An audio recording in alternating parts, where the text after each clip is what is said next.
कृष्णाय वासुदेवाय देवकीनन्दनाय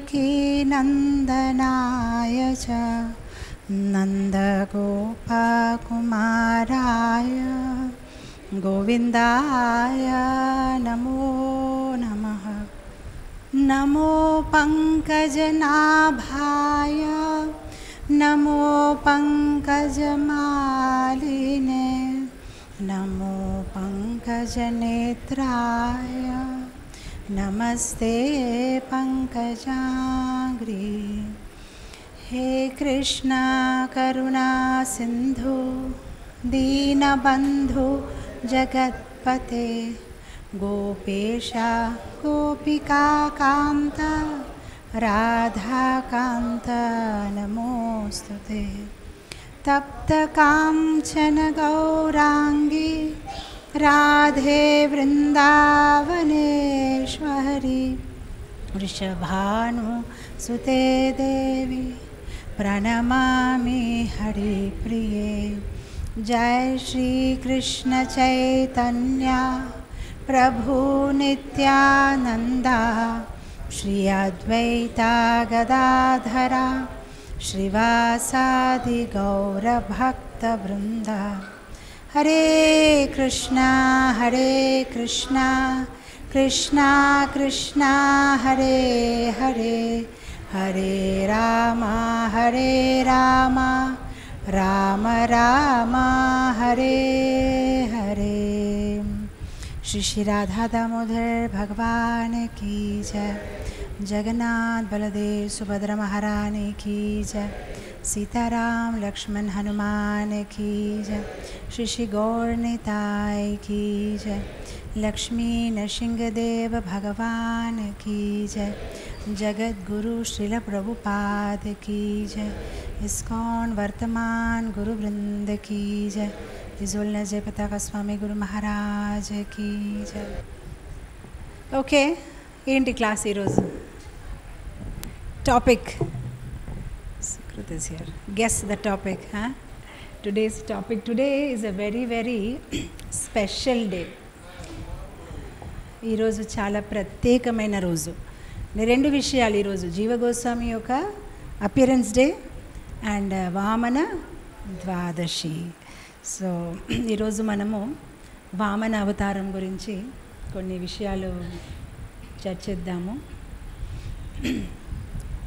సో నేను అనుకోవడము మనము ఇప్పటి వరకు ఆదివారం తరగతిలో చాలా విషయాలు చర్చించాం, కానీ వామనదేవు గురించి ఎప్పుడు చర్చించలేదు. లేదంటే మేబీ పూర్వంలో ఒకసారి బలి మహారాజ్ క్లాసెస్ మనం ఒక సిరీస్గా తీసుకున్నాము, కానీ అది పూర్తి అయిందో లేదో నాకు డౌటే. మేబీ తర్వాత మనం కంప్లీట్ చేయలేకపోయామనుకుంటాను. సో ఈరోజు వామన్ ద్వాదశి, వామన్ అవతారంలో భగవంతుడు ఆవిర్భావించిన రోజు. అయితే దశావతారంలోనే 5వ అవతారము వామనదేవు. సో ఇది చాలా చాలా స్పెషల్ ఇంకార్నేషను. సో శ్రావణ ద్వాదశి రోజు మిట్ట మధ్యాహ్నము భగవంతుడు అదితి మాత ఒక గర్భం నుంచి ఆవిర్భావించారు. సో దీని ఒక చిన్న బ్యాక్గ్రౌండ్ ఏంటంటే, మనకి అందరికీ తెలుసు ఎప్పుడు ఈ దేవతలు మరియు ఈ దానవులు ఎప్పుడు ఫైట్ చేస్తూనే ఉంటారు. ఒక్కొక్కసారి వీళ్ళు గెలుస్తారు, ఒక్కొక్కసారి వాళ్ళు గెలుస్తారు. సో ఈసారి ఏమైందంటే, ఈ బలి మహారాజ్ ఎవరైతే రాక్షస కులకి చేరి ఉన్నారు, ఆయనకి ఏంటంటే ఆయన ఒక గురుగారు శుక్రాచార్య చాలా సహాయం చేసి గొప్ప యాగాన్ని ఏర్పాటు చేసి ఆయనకి చాలా బలవంతులుగా తయారు చేశారు. సో ఆయనలో ఎంత శక్తి అంటే, ఒక్కసారి యుద్ధంలో బలి మహారాజ్ చనిపోయారు యాక్చువల్గా, కానీ ఆయన గురుగారు మిత్త సంజీవని ఇచ్చి ఆయన్ని మళ్ళీ పునర్జీవితం చేసి ఎన్నో యాగాలు చేపించేసి ఆయనకు చాలా బలవంతంగా తయారు చేసినప్పటికీ ఈసారి ఆయన ఎప్పుడైతే ఇంకా ఇంద్రలోకానికి అమరావతికి వెళ్ళినప్పుడు ఆయన శంఖం మోగినప్పటికైనా ఆ శంఖం మోగిన ఎంత శక్తి అంటే ఎంత శక్తి అనిపిస్తుంది. దేవతలందరూ భయభ్రాంతులై ఇప్పుడు ఏం చెయ్యాలంటే బృహస్పతి ఇంకా మనకి ఇప్పుడు మంచి టైం కాదు, ఇతను చాలా శక్తివంతులుగా తయారయ్యారు, మీరందరూ మారువేషాలు చేసుకొని ఎక్కడో దాక్కోండి, ఇప్పుడు సమయం కాదు, మనం సమయం వచ్చినప్పటికీ వద్దాము వెనక అని వాళ్ళందరూ ఇంకా పారిపోయినప్పుడు ఇంకా ఈ బలి మహారాజు ఆయన మొత్తం 3 లోకాలకి అధిపతిగా తయారై ఆయన చాలా హ్యాపీగా పరిపాలిస్తున్నారు. ఆ లోపల ఏంటంటే దేవతలు ఒక తల్లి అదితి దేవి ఆవిడ చాలా బాధ కలిగించి ఇప్పుడు నేను ఇంకా ఏం చెయ్యాలి, మా పిల్లలు ఇటు అటు దాక్కొని ఉన్నారు అని అప్పుడు ఆయన ఒక భర్త దగ్గరికి వెళ్ళిపోయి నాకు మీరు దీవించాలి, నేను ఎలాంటి వ్రత చేస్తే నాకు ఒక శక్తివంతమైన ఒక కొడుకు పుట్టాలి, ఎవరైతే ఈ బలిని ఓడించి మళ్ళీ ఇంద్రుని రాజుగా తయారు చేయాలి. సో ఆ ఒక సందర్భంలోనే ఆవిడ ఒక వ్రతం చేయడం, ఆ వ్రతం ఫలితంగాని భగవంతుడు దేవాదిదేవుడే నేనే స్వయంగా వస్తాను నీ కొడుకు, కానీ నువ్వు అసలు భయపడవద్దని అప్పుడు అదితి దేవి ఒక గర్భంలో నుంచి మిట్ట మధ్యాహ్నం అంటే ఈరోజు ఈ శ్రావణ ద్వాదశి తిథి రోజు భగవంతుడు ఆవిర్భావించారు. సో ఆవిర్భావించినప్పుడు ఆయన చాలా అందంగా ఉన్నారు, చూడ్డానికి అంటే పొట్టిగా ఉన్నారు. ఇప్పుడు డ్వార్ఫ్కి ఏమంటారో తెలుగులోని మరగుజ్జు. సో అలా ఉన్నప్పటికైనా ఆయన చాలా అందంగా ఉన్నారు, ఒక మంచి బ్రాహ్మణుగా చాలా తేజస్విగా ఉన్నారు. అండ్ ఆయన ఆవిర్భావించిన వెంటనే బ్రహ్మ, శివ, ఇంకా పార్వతీదేవి, కుబేర్, భూమిమాత అందరూ చాలా సంతోష ప్రకటించి అందరూ ఆయనకి బహుమతులు ఇవ్వడము, ఆయన ఒక చిన్న బ్రహ్మచారి లైక్ సనక సనాతన ఎలా కనిపిస్తారు అలా చాలా ముద్దుగా ఆ డియర్ స్కిన్ వేసుకొని చేతిలో ఒక కమండలు పట్టుకొని ఒక బెల్ట్ వేసుకొని జటా ధరించేసి చాలా అందంగా కనిపిస్తున్నారు. అందరూ చాలా హ్యాపీగా ఉన్నారు. అయితే ఆయన ప్రణాళిక ఏంటి ఎవరితో ఏం చెప్పలేదు, ఓకే నేను ఆవిర్భావించాను కాపాడతాను ఇంకంతే. వాళ్ళు ఇంకా భగవంతుడి మీద శ్రద్ధతో ఉన్నారు. అండ్ ఆ లోపల ఆయన ఇంకా నడవడం మొదలు పెడతారు. అండ్ బలి మహారాజ్ ఎక్కడైతే యాగం చేస్తున్నారు, సో ఒకసారి గెలిచాను కదా ఇంకా చాలు, ఇంకా నాకేం చేసే అవసరం లేదని కాదు, ఆయన గెలిచిన తర్వాత కూడా కంటిన్యూస్గా ఆయన ఒక రాజ్యాన్ని స్థిరంగా ఆయన ఒక కిందనే ఉంచాలని ఆయన నరిష్ చేసుకుంటున్నారు, కంటిన్యూస్గా యాగం చేస్తూనే ఉంటున్నారు. ఆస్టరిటీస్ అంటే యజ్ఞ, దాన, తప ఈ 3 కంటిన్యూస్గా చేస్తున్నారు. సో దట్ ఆయన ఒక పుణ్యకర్మాలు ఒక స్టాక్ ఆయన బ్యాంక్ బ్యాలెన్స్ ఎప్పుడు ఉండాలని ఆయన కంటిన్యూస్గా చేస్తున్నప్పటికైనా ఈ బలి మహారాజు ఇలా యాగం చేసినప్పటికీ వామన్ దేవ్ అక్కడికి ఎంటర్ అవుతారు. ఎంటర్ అయినప్పటికీ ఇంత అందంగా ఉన్న పసిబాలుడుగా అసలు ఇలాంటి బ్రహ్మచారి ఎప్పుడు చూడలేదు. మామూలుగానే చిన్నపిల్లలు అందంగా ఉంటారు, దాంట్లో ఎవరైనా మామూలుగా మనం జన్మాష్టమిలో కూడా చూస్తాము పిల్లలు అలా ఏదైనా ఒక బ్రాహ్మణ్గా అయినా కృష్ణుడిగా అయినా రాధాగా వాళ్ళు తయారయ్యి వస్తే మనకు ఎంత అందంగా కనిపిస్తారు. అలాంటప్పుడు దేవాది దేవుడు అలా వస్తే ఎంత అందంగా ఉంటారు. సో అలా చూసినప్పటికీ ఆయన చాలా హ్యాపీ ఫీల్ అయిపోయి ఇంకా అరే మీరు వచ్చారు అని. సో ఈ ఒక కథ మన అందరికీ తెలుసు. మొత్తం మీద మీకేం కావాలి అండ్ ఆయన దానం అడుగుతారు. దానం ఇచ్చినప్పుడు ఒక పెద్ద ఇబ్బంది, అసలు బలి మహారాజ్ ఇబ్బందిలో పడిపోతారు. సో ఈ కథ మనం చాలాసారి విన్నాం, కానీ ఈరోజు ఈ కథని అలా చూడము. ఈ కథ నుంచి కొన్ని గుణపాఠాలు మన జీవితంలో నేర్చుకోవాల్సింది ఆ ఒక యాంగిల్తో మనం చూద్దాం. ఎందుకంటే సాధారణంగా ఈ యొక్క కామన్ క్వశ్చన్ అందరికీ, మంచి వాళ్ళకి చెడు ఎందుకు జరుగుతుంది, మంచి వాళ్ళకి చెడు ఎందుకు జరుగుతుంది అడుగుతూ ఉంటారు. అండ్ దీని గురించి నేను ఒకసారి ప్రత్యేకంగా ఆదివారం తరగతిలో మాట్లాడాను కూడా. కానీ ఈరోజు ఎందుకంటే ఈ బలి మహారాజ్ ఒక స్టోరీ చాలా ఎక్స్ట్రాడినరీ స్పెషల్గా ఉంది. ఈరోజు మంచి వాళ్ళకి చెడు ఎందుకు జరుగుతుంది కాకుండా మంచి వాళ్ళకి చెడు జరిగినప్పుడు వాళ్ళు ఏం చేస్తారు దాని గురించి చర్చిస్తాం. ఇది ఈరోజు ఒక టాపిక్. ఎందుకంటే బలి మహారాజ్ యాక్చువల్గా ఆయన ఒక మొత్తం కథ మీరు వింటే మంచివాడుగానే అనిపిస్తాడు. ఎందుకంటే యజ్ఞం చేస్తున్నాడు, దానం చేస్తున్నారు, తపం చేస్తున్నారు, బ్రాహ్మణ్ వస్తే వాళ్ళకి ఏదైనా మంచిగా ఇవ్వాలని అనుకున్నాడు. కానీ మంచి చేయాలనుకున్న బలి మహారాజుకి వామనదేవ్ ఆయనకి శిక్షిస్తారు. సో అప్పుడు మనకు అవుతుంది అదేంటి మంచి చేసిన వాడికి ఎందుకు భగవంతుడు శిక్షించాడు. సో అందు గురించి ఈరోజు మన ఒక టాపిక్ మంచి వాళ్ళకి చెడు జరిగినప్పుడు ఆ మంచి వాళ్ళు ఏం చేస్తారు. సో మనకు అర్థమవుతుంది హౌ మన లైఫ్లో కూడా ఏదైనా, ఎందుకంటే సాధారణంగా మనల్ని మనం మంచి వాళ్ళగానే అనుకుంటాం. సో మన జీవితంలో కూడా ఏదైనా చెడు జరిగితే ఏంటి సొల్యూషన్, ఏం చెయ్యాలి, ఎవరి వైపు చూడాలి, ఎలా ముందుకి అడుగు వేయాలి. సో యాక్చువల్గా భాగవతం మొత్తము ఈ యొక్క ప్రశ్నకి సమాధానం ఇవ్వడానికే రచించబడింది అని అనిపిస్తుంది. ఎందుకంటే మొత్తం భాగవతం ఒక కథ ఎందుకు మొదలైందంటే మంచివాడికి చెడు అయ్యింది. పరీక్షిత్ మహారాజ్ ఒక మంచివాడు, ఆయన ఏం తప్పు చేయలేదు. ఆయన ఎప్పుడు ధర్మాన్ని కాపాడుతూ, ఆవుల్ని కాపాడుతూ, బ్రాహ్మణాల్ని కాపాడుతూ, వైష్ణవాల్ని సేవిస్తూ, యజ్ఞదాన తప చేస్తూ చాలా మంచిగా తన నిర్వాహం చేస్తూ ఉంటే ఒక్కనప్పుడు పోర్పాటుని చిన్న కోపం అయినప్పటికీ ఆయన వేరేగా ప్రవర్తించారు. కానీ ఆయన చేసిన చిన్న తప్పుకి ఆయనకి పెద్ద శిక్షణ దొరికింది. ఆయన చేసింది చిన్న తప్పు, కానీ ఆయనకి శిక్షణ ఏం దొరికిందంటే 7 రోజుల్లో నువ్వు చనిపోతావు, ఒక పాము చేత కాటు పడతావు అనమాట. సో ఈ మొత్తం అంతా మనం చూస్తే ఈ యొక్క క్వశ్చన్కి మనకు యాక్చువల్గా ఎవరైనా ఈ క్వశ్చన్ అడిగితే దానికి సమాధానం చాలా సంక్లిష్టంగా ఉంది. ఎందుకంటే చాలామంది ఈ క్వశ్చన్స్ అడుగుతారు, మంచి వాళ్ళకి చెడు ఎందుకు అవుతుందంటే మనం మామూలుగా ఏం చేస్తామంటే కర్మ ఒక స్టోరీ చెప్పేస్తాం. పూర్వంలో కర్మ బ్యాడ్ ఉంటే బ్యాడ్ అవుతుందండి, గుడ్ ఉంటే గుడ్ అవుతుంది. కానీ కొన్ని సందర్భాల్లోనే అలా ఆన్సర్ ఇచ్చినప్పుడు కొందరు సాటిస్ఫై అవ్వరు. ఎందుకంటే మేము పూర్వంలో ఏం చేసాం మాకు అనిపించట్లేదు, అర్థం అవ్వట్లేదు, అనిపించట్లేదు, చూడలేకపోతున్నాం. కానీ మీరు చెప్తే నమ్మాలి తప్ప నాకైతే అనిపించట్లేదు, నేను పూర్వం లేదని తప్పు చేశానని ఒక ఫీలింగ్లో ఉంటారు.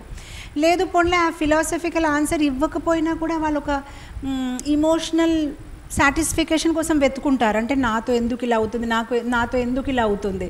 సో మనం ఎంత ప్రయత్నించినా కూడా ఈ యొక్క ప్రశ్నకి సరిగైన సమాధానం లేదంటే సాటిస్ఫాక్టరీ సమాధానం చెప్పలేము. అండ్ తర్వాత ఇంకో విషయం కూడా, మంచి వాళ్ళకి చెడు ఎందుకు జరుగుతుంది, ఆ చెడు ఎలాంటి చెడు, అది కూడా దాని ఒక నిర్వచనం మనం చెప్పలేము. అంటే ఎవరికి దేనికి వాళ్ళు చెడు అనుకుంటున్నారు అది కూడా ఒక ప్రశ్నే. ఎందుకంటే నేను మామూలుగానే ఏదైనా ఒకటి మాట్లాడుతుంటే మా స్కూల్లోనే ఒక అబ్బాయి ఏదో విషయంలో మాట్లాడుతూ ఉంటే ఆయన కూడా అదే అడిగాడు. ఆ అబ్బాయి మాతాజీ ఇలా గుడ్ పీపుల్కి ఎందుకు బ్యాడ్ అవుతుందంటే నేను అప్పుడు వెంటనే అడిగాను, పోన్లే నీకేమైంది బ్యాడ్ అంటే చిన్నపిల్లలు కదా వాళ్ళకేమై ఉంటుంది బ్యాడ్. లేదు ఈరోజు మార్నింగ్ నేను కాంప్లైన్లో బిస్కెట్ ఇలా డిప్ అయిపోతే నా బిస్కెట్ మొత్తం మెల్ట్ అయిపోయి పడిపోయింది. అప్పుడు నాకు అర్థమైంది, ఓహో తన కోసం అదే నా బ్యాడ్, బిస్కెట్ మెల్ట్ అయి పడిపోయింది. సో ఒకటి అర్థమైంది, యాక్చువల్గా ఎవరైనా మనకి క్వశ్చన్ చేస్తే వాళ్ళ క్వశ్చన్ చేయడం చాలా ఇంపార్టెంట్. ఎందుకంటే వాళ్ళు ఎక్కడి నుంచో వస్తున్నారో మనకు తెలియదు, వాళ్ళ కోసం ఏంటి బ్యాడ్. అందరూ ఒక బ్యాడ్ పరిభాష చాలా నిర్వచనం చాలా వేరేగా ఉంటాయి వాళ్ళ డెఫినేషన్స్. సో ప్రతిసారి మనం ఆ గుడ్ పీపుల్కి బ్యాడ్ ఎందుకు అవుతుందని సమాధానం ఇవ్వలేకపోయినా కూడా భాగవతం దానికి సమాధానం చాలా చక్కగా ఇచ్చారు. అంటే మంచి వాళ్ళకి చెడు ఎందుకు అవుతుంది మర్చిపోండి, కానీ మంచి వాళ్ళకి చెడు అయినప్పుడు వాళ్ళు ఏం చేస్తారో అది విందాము. ఎందుకంటే పరీక్షిత్ మహారాజ్ మేబీ మనసులో అనుకున్నప్పటికైనా నాకెందుకు ఇలా జరిగింది దానికి భాగవతం ఆన్సర్ ఇస్తూ ఎంత చక్కగా పరీక్షిత్ మహారాజ్కి ఎక్స్ప్లెయిన్ చేశారు. బాబు నీకే కాదు, ధ్రువ మహారాజ్కి ఎంత చెడు జరిగింది, అసలు పాపం ఆయన ఏం చేశాడని, చిన్న బాబు నాన్న ఒళ్ళో కూర్చుంటాను దాంట్లో ఏముంది తప్పు. కానీ ఆయన అవమానంకి గురి అయ్యారు. అండ్ మొత్తం మీద ఆయన చిన్న పసిబాబు అడవిలో వెళ్ళి తపస్సు చేసే పరిస్థితి వచ్చింది. అప్పుడు ధ్రువ మహారాజు మాట వదిలేండి, అంబరీష్ మహారాజు ఏం తప్పు చేశారు, ఉపవాసం చేశారు, పారాయణ చేయడానికి కొంచెం నీళ్ళు తాగేస్తే ఆయన వెనక ఒక రాక్షసుని పంపించేశారు దుర్వాసముని. సో ఆయన మంచివాడు కానీ ఆయనతో చెడు జరుగుతుంది కదా. అలానే మనం చూస్తే భరత్ మహారాజ్ ఏం తప్పు చేశారు, అసలు ఆయనకి ఒక్క జింక మీద కరుణతోని సాయం చేద్దామనే మంచి ఆయననే, కాకపోతే చివరికి ఆయనకు ఒక్క జింక శరీరం దొరికింది. మనం అంబరీష్ మహారాజ్ చూసిన, భరత్ మహారాజ్ చూసిన, ధ్రువ మహారాజ్ చూసిన, పరీక్షిత్ మహారాజ్ చూసిన, అలానే ప్రహ్లాద్. ఓకే వీళ్ళందరి మాట మర్చిపోండి, ప్రహ్లాద్ పాపం తనేం చేశాడు, తనైతే ఎవరికేం నాన్న మీ ఒళ్ళో కూర్చుంటానని కూడా అడగలేదు, మీరు ఏం చేస్తే చేసుకోండి నేను నా భజన చేసుకుంటాను, నారాయణే భగవాన్ అని చెప్తే ఎవరైతే తన్ని రక్షించాలి తనే తన్ని భక్షించాలి అంటే తన్ని చంపేయాలని అనుకుంటున్నారు. అంటే యాక్చువల్గా ఎవరైనా మన ఎనిమీగా ఉంటే వాళ్ళు మనతో ఫైట్ చేస్తే ఓకే మనం ప్రిపేర్గా ఉండొచ్చు, ఇతను నా ఎనిమీ, ఇతను నన్ను ఇష్టపడట్లేదు.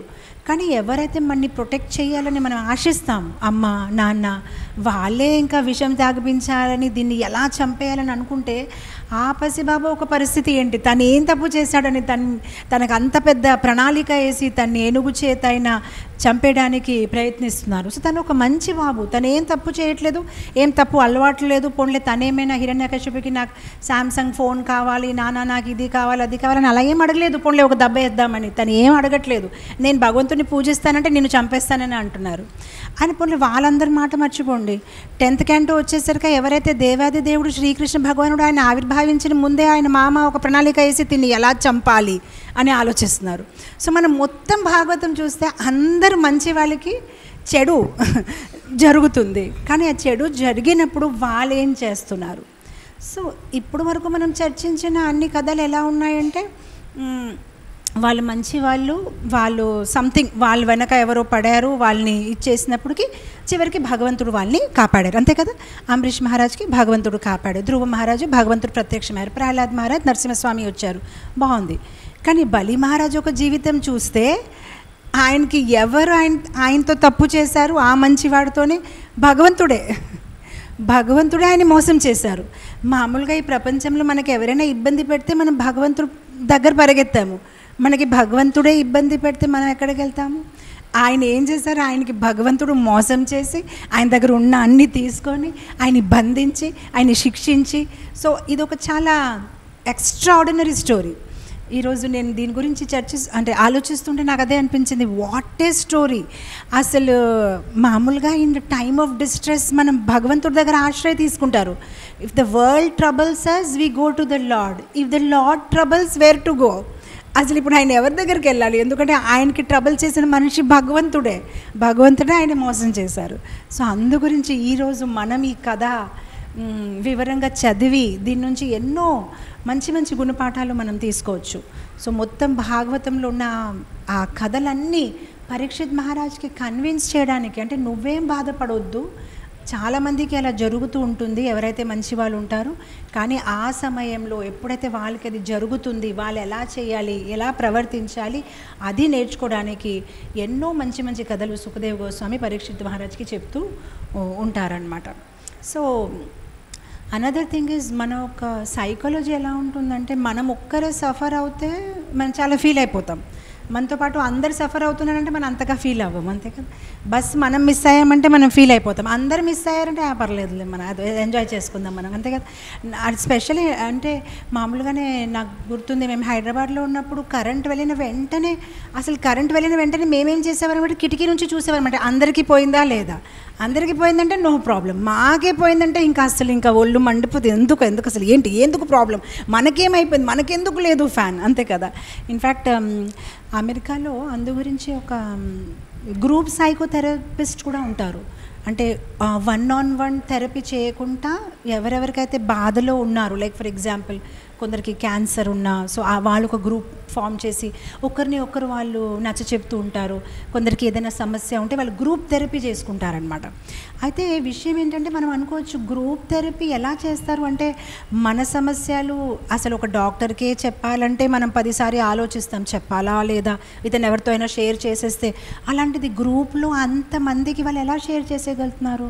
అయితే ఒక అమెరికన్ సైకాలజిస్ట్ దీని మీద డిస్కషన్ ఏంటంటే యాక్చువల్గా ఎప్పుడైతే అలా గ్రూప్ థెరపీ చేస్తున్నారో వాళ్ళకి కొన్ని రూల్స్ ఉంటాయి, అంటే లా ఆఫ్ కాన్ఫిడెన్షియాలిటీ, మీరు ఏదైతే విన్నారో మీరు ఎవరితో షేర్ చేయకూడదు, అది వేరే విషయం. కానీ ఆయన ఏమన్నారంటే ఈ గ్రూప్ థెరపీ వల్ల ఏమవుతుందంటే ఎప్పుడైతే వాళ్ళందరూ వేరే వాళ్ళ బాధలు కూడా వింటూ ఉంటే వాళ్ళకు ఒక ఇది వస్తుంది, ఓకే అందరు సఫర్ అవుతున్నారు, అండ్ వాళ్ళు ఏం చేస్తారంటే చివరి రోజు ఆ థెరపీ అయిన చివరి రోజు వాళ్ళకి అందరికీ ఇప్పుడు అంటారు, ఓకే మీరు ఇప్పుడు ఇతని సమస్య, మీరు అతని సమస్య, మీరు అందరూ ఒక్కొక్కరు సమస్య వినేశారు కదా, ఇప్పుడు హ్యాండ్ రేస్ చేయండి, ఎవరికైతే ఇతనితో తన సమస్య ఎక్స్చేంజ్ చేయాలని ఉంది, మీ సమస్య అతనికి, అతని సమస్య మీకు కావాలా, అప్పుడు ఎవరు హ్యాండ్ రేస్ చేయరు. అప్పుడు అందరూ అనుకుంటారు పోన్లే నాదే బెటర్ ఉంది, ఇతను నాకైనా ఎక్కువ సఫర్ అయిపోతున్నట్లే పర్వాలేదు అని ఒక ఫీలింగ్ అనమాట వాళ్ళకి.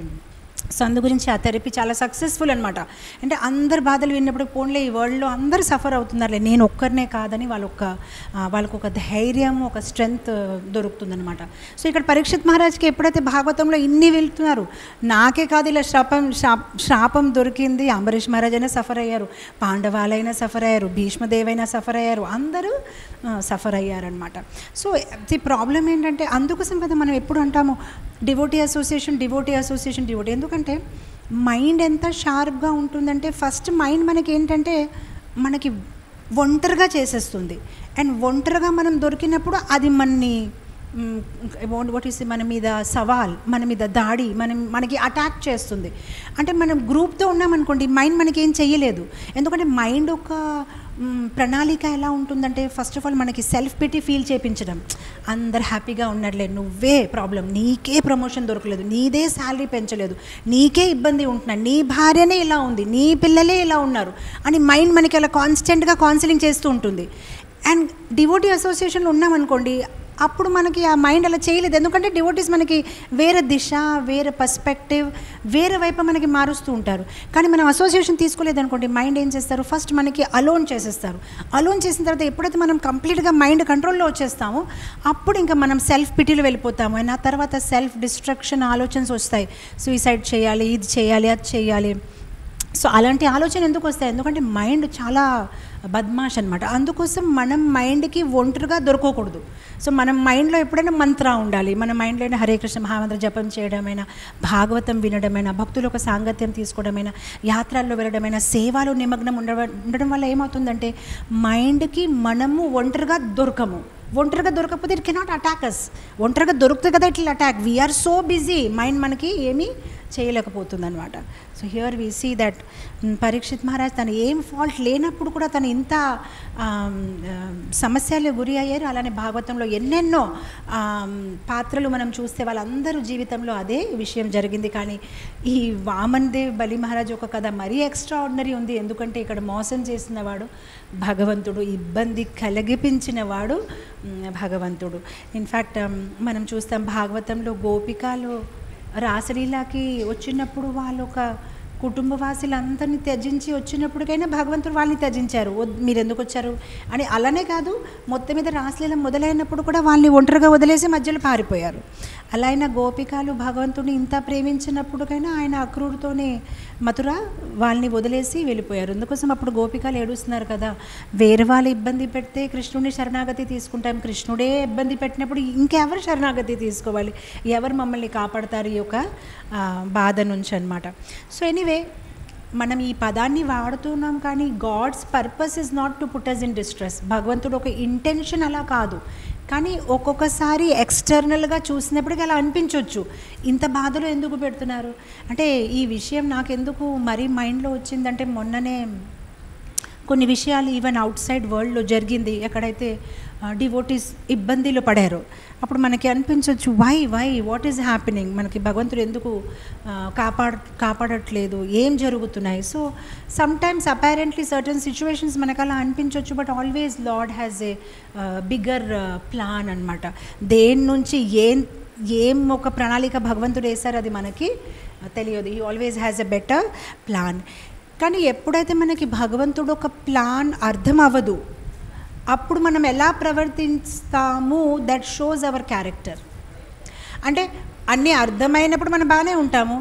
అంటే ఇప్పుడు భగవంతుడు నా మీద చాలా కృప చూపిస్తున్నారు, నా ఫ్యామిలీలో అంతా చాలా బాగా జరుగుతుంది, నా హెల్త్ బాగుంది, వెల్త్ బాగుంది, మైండ్ బాగుంది, పిల్లలు బాగున్నారు, రిలేషన్షిప్స్ బాగుంది, ఎవ్రీథింగ్ ఈజ్ హ్యాపీ అంటే నేను భగవంతుడిని పొగడము అది ఈజీయే.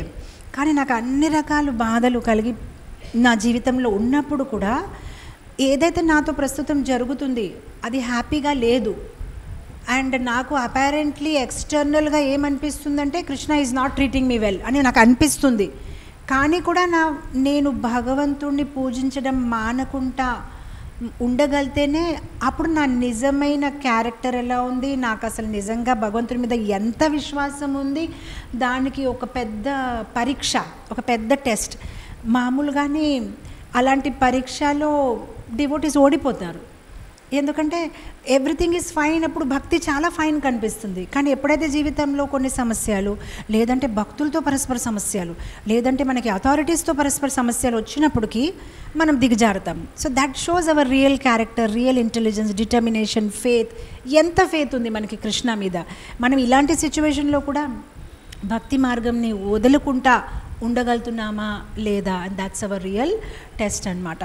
సో మనం ఏదైనా తప్పు చేసాము, God is angry with us, భగవంతుడు మన మీద కోపం చెందారు, ఇట్స్ ఓకే, మనం ఏమీ తప్పు చేయలేదు, యాక్చువల్గా మనం మంచి చేసాము, కానీ Krishna is angry on us, that's very difficult situation. Yes, మీరు ఏదైనా తప్పు చేశారు, కృష్ణుడు మీ మీద కోపం ఉన్నారు, యాక్సెప్టేబుల్.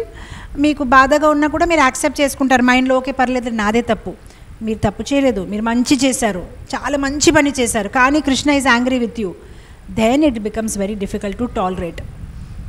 అండ్ బలి మహారాజ్ కథలో, వామన్ దేవ్ కథలో అలానే అయింది. బలి మహారాజ్ తప్పు ఏమీ చేయలేదు, ఆయన దానం ఇస్తారు, ఆయన మంచి పని చేస్తారు, కానీ కృష్ణ ఈజ్ యాంగ్రీ, భగవంతుడు బలి మహారాజ్ మీద కోపం చూపిస్తారు. So this is something really really extraordinary story. అందుకోసం it has a place in Bhagavatam because it's extraordinary, it's very very special. So ఇప్పుడు ఇక్కడ ఏం జరుగుతుంది, ఫైనల్గా ఈయన వచ్చారు, భగవంతుడు వచ్చారు, చాలా తేజస్సుగా కనిపిస్తున్నారు, చాలా స్వీట్గా మధురంగా మాట్లాడుతున్నారు. బలి మహారాజ్ వెంటనే ఆయన్ని, ఓ బ్రాహ్మణ మీరు కూర్చొని ఆయన పాద నమస్కారం చేసి ఆయన పాదాలకి అభిషేకం చేసి ఆ చరణామృతం తీసుకొని, అంటే ఆయన ఎంత రాక్షసుడుగా దానవుడుగా ఉన్నప్పటికైనా ఆ రోజుల్లో కల్చర్ ఏంటంటే బ్రాహ్మణాలకి రెస్పెక్ట్, అండ్ స్పెషల్లీ ఆయన ప్రహ్లాద్ మహారాజ్ ఒక what you say grand son, మనవడు. సో ఆ ఒక ఇంప్రెషన్స్.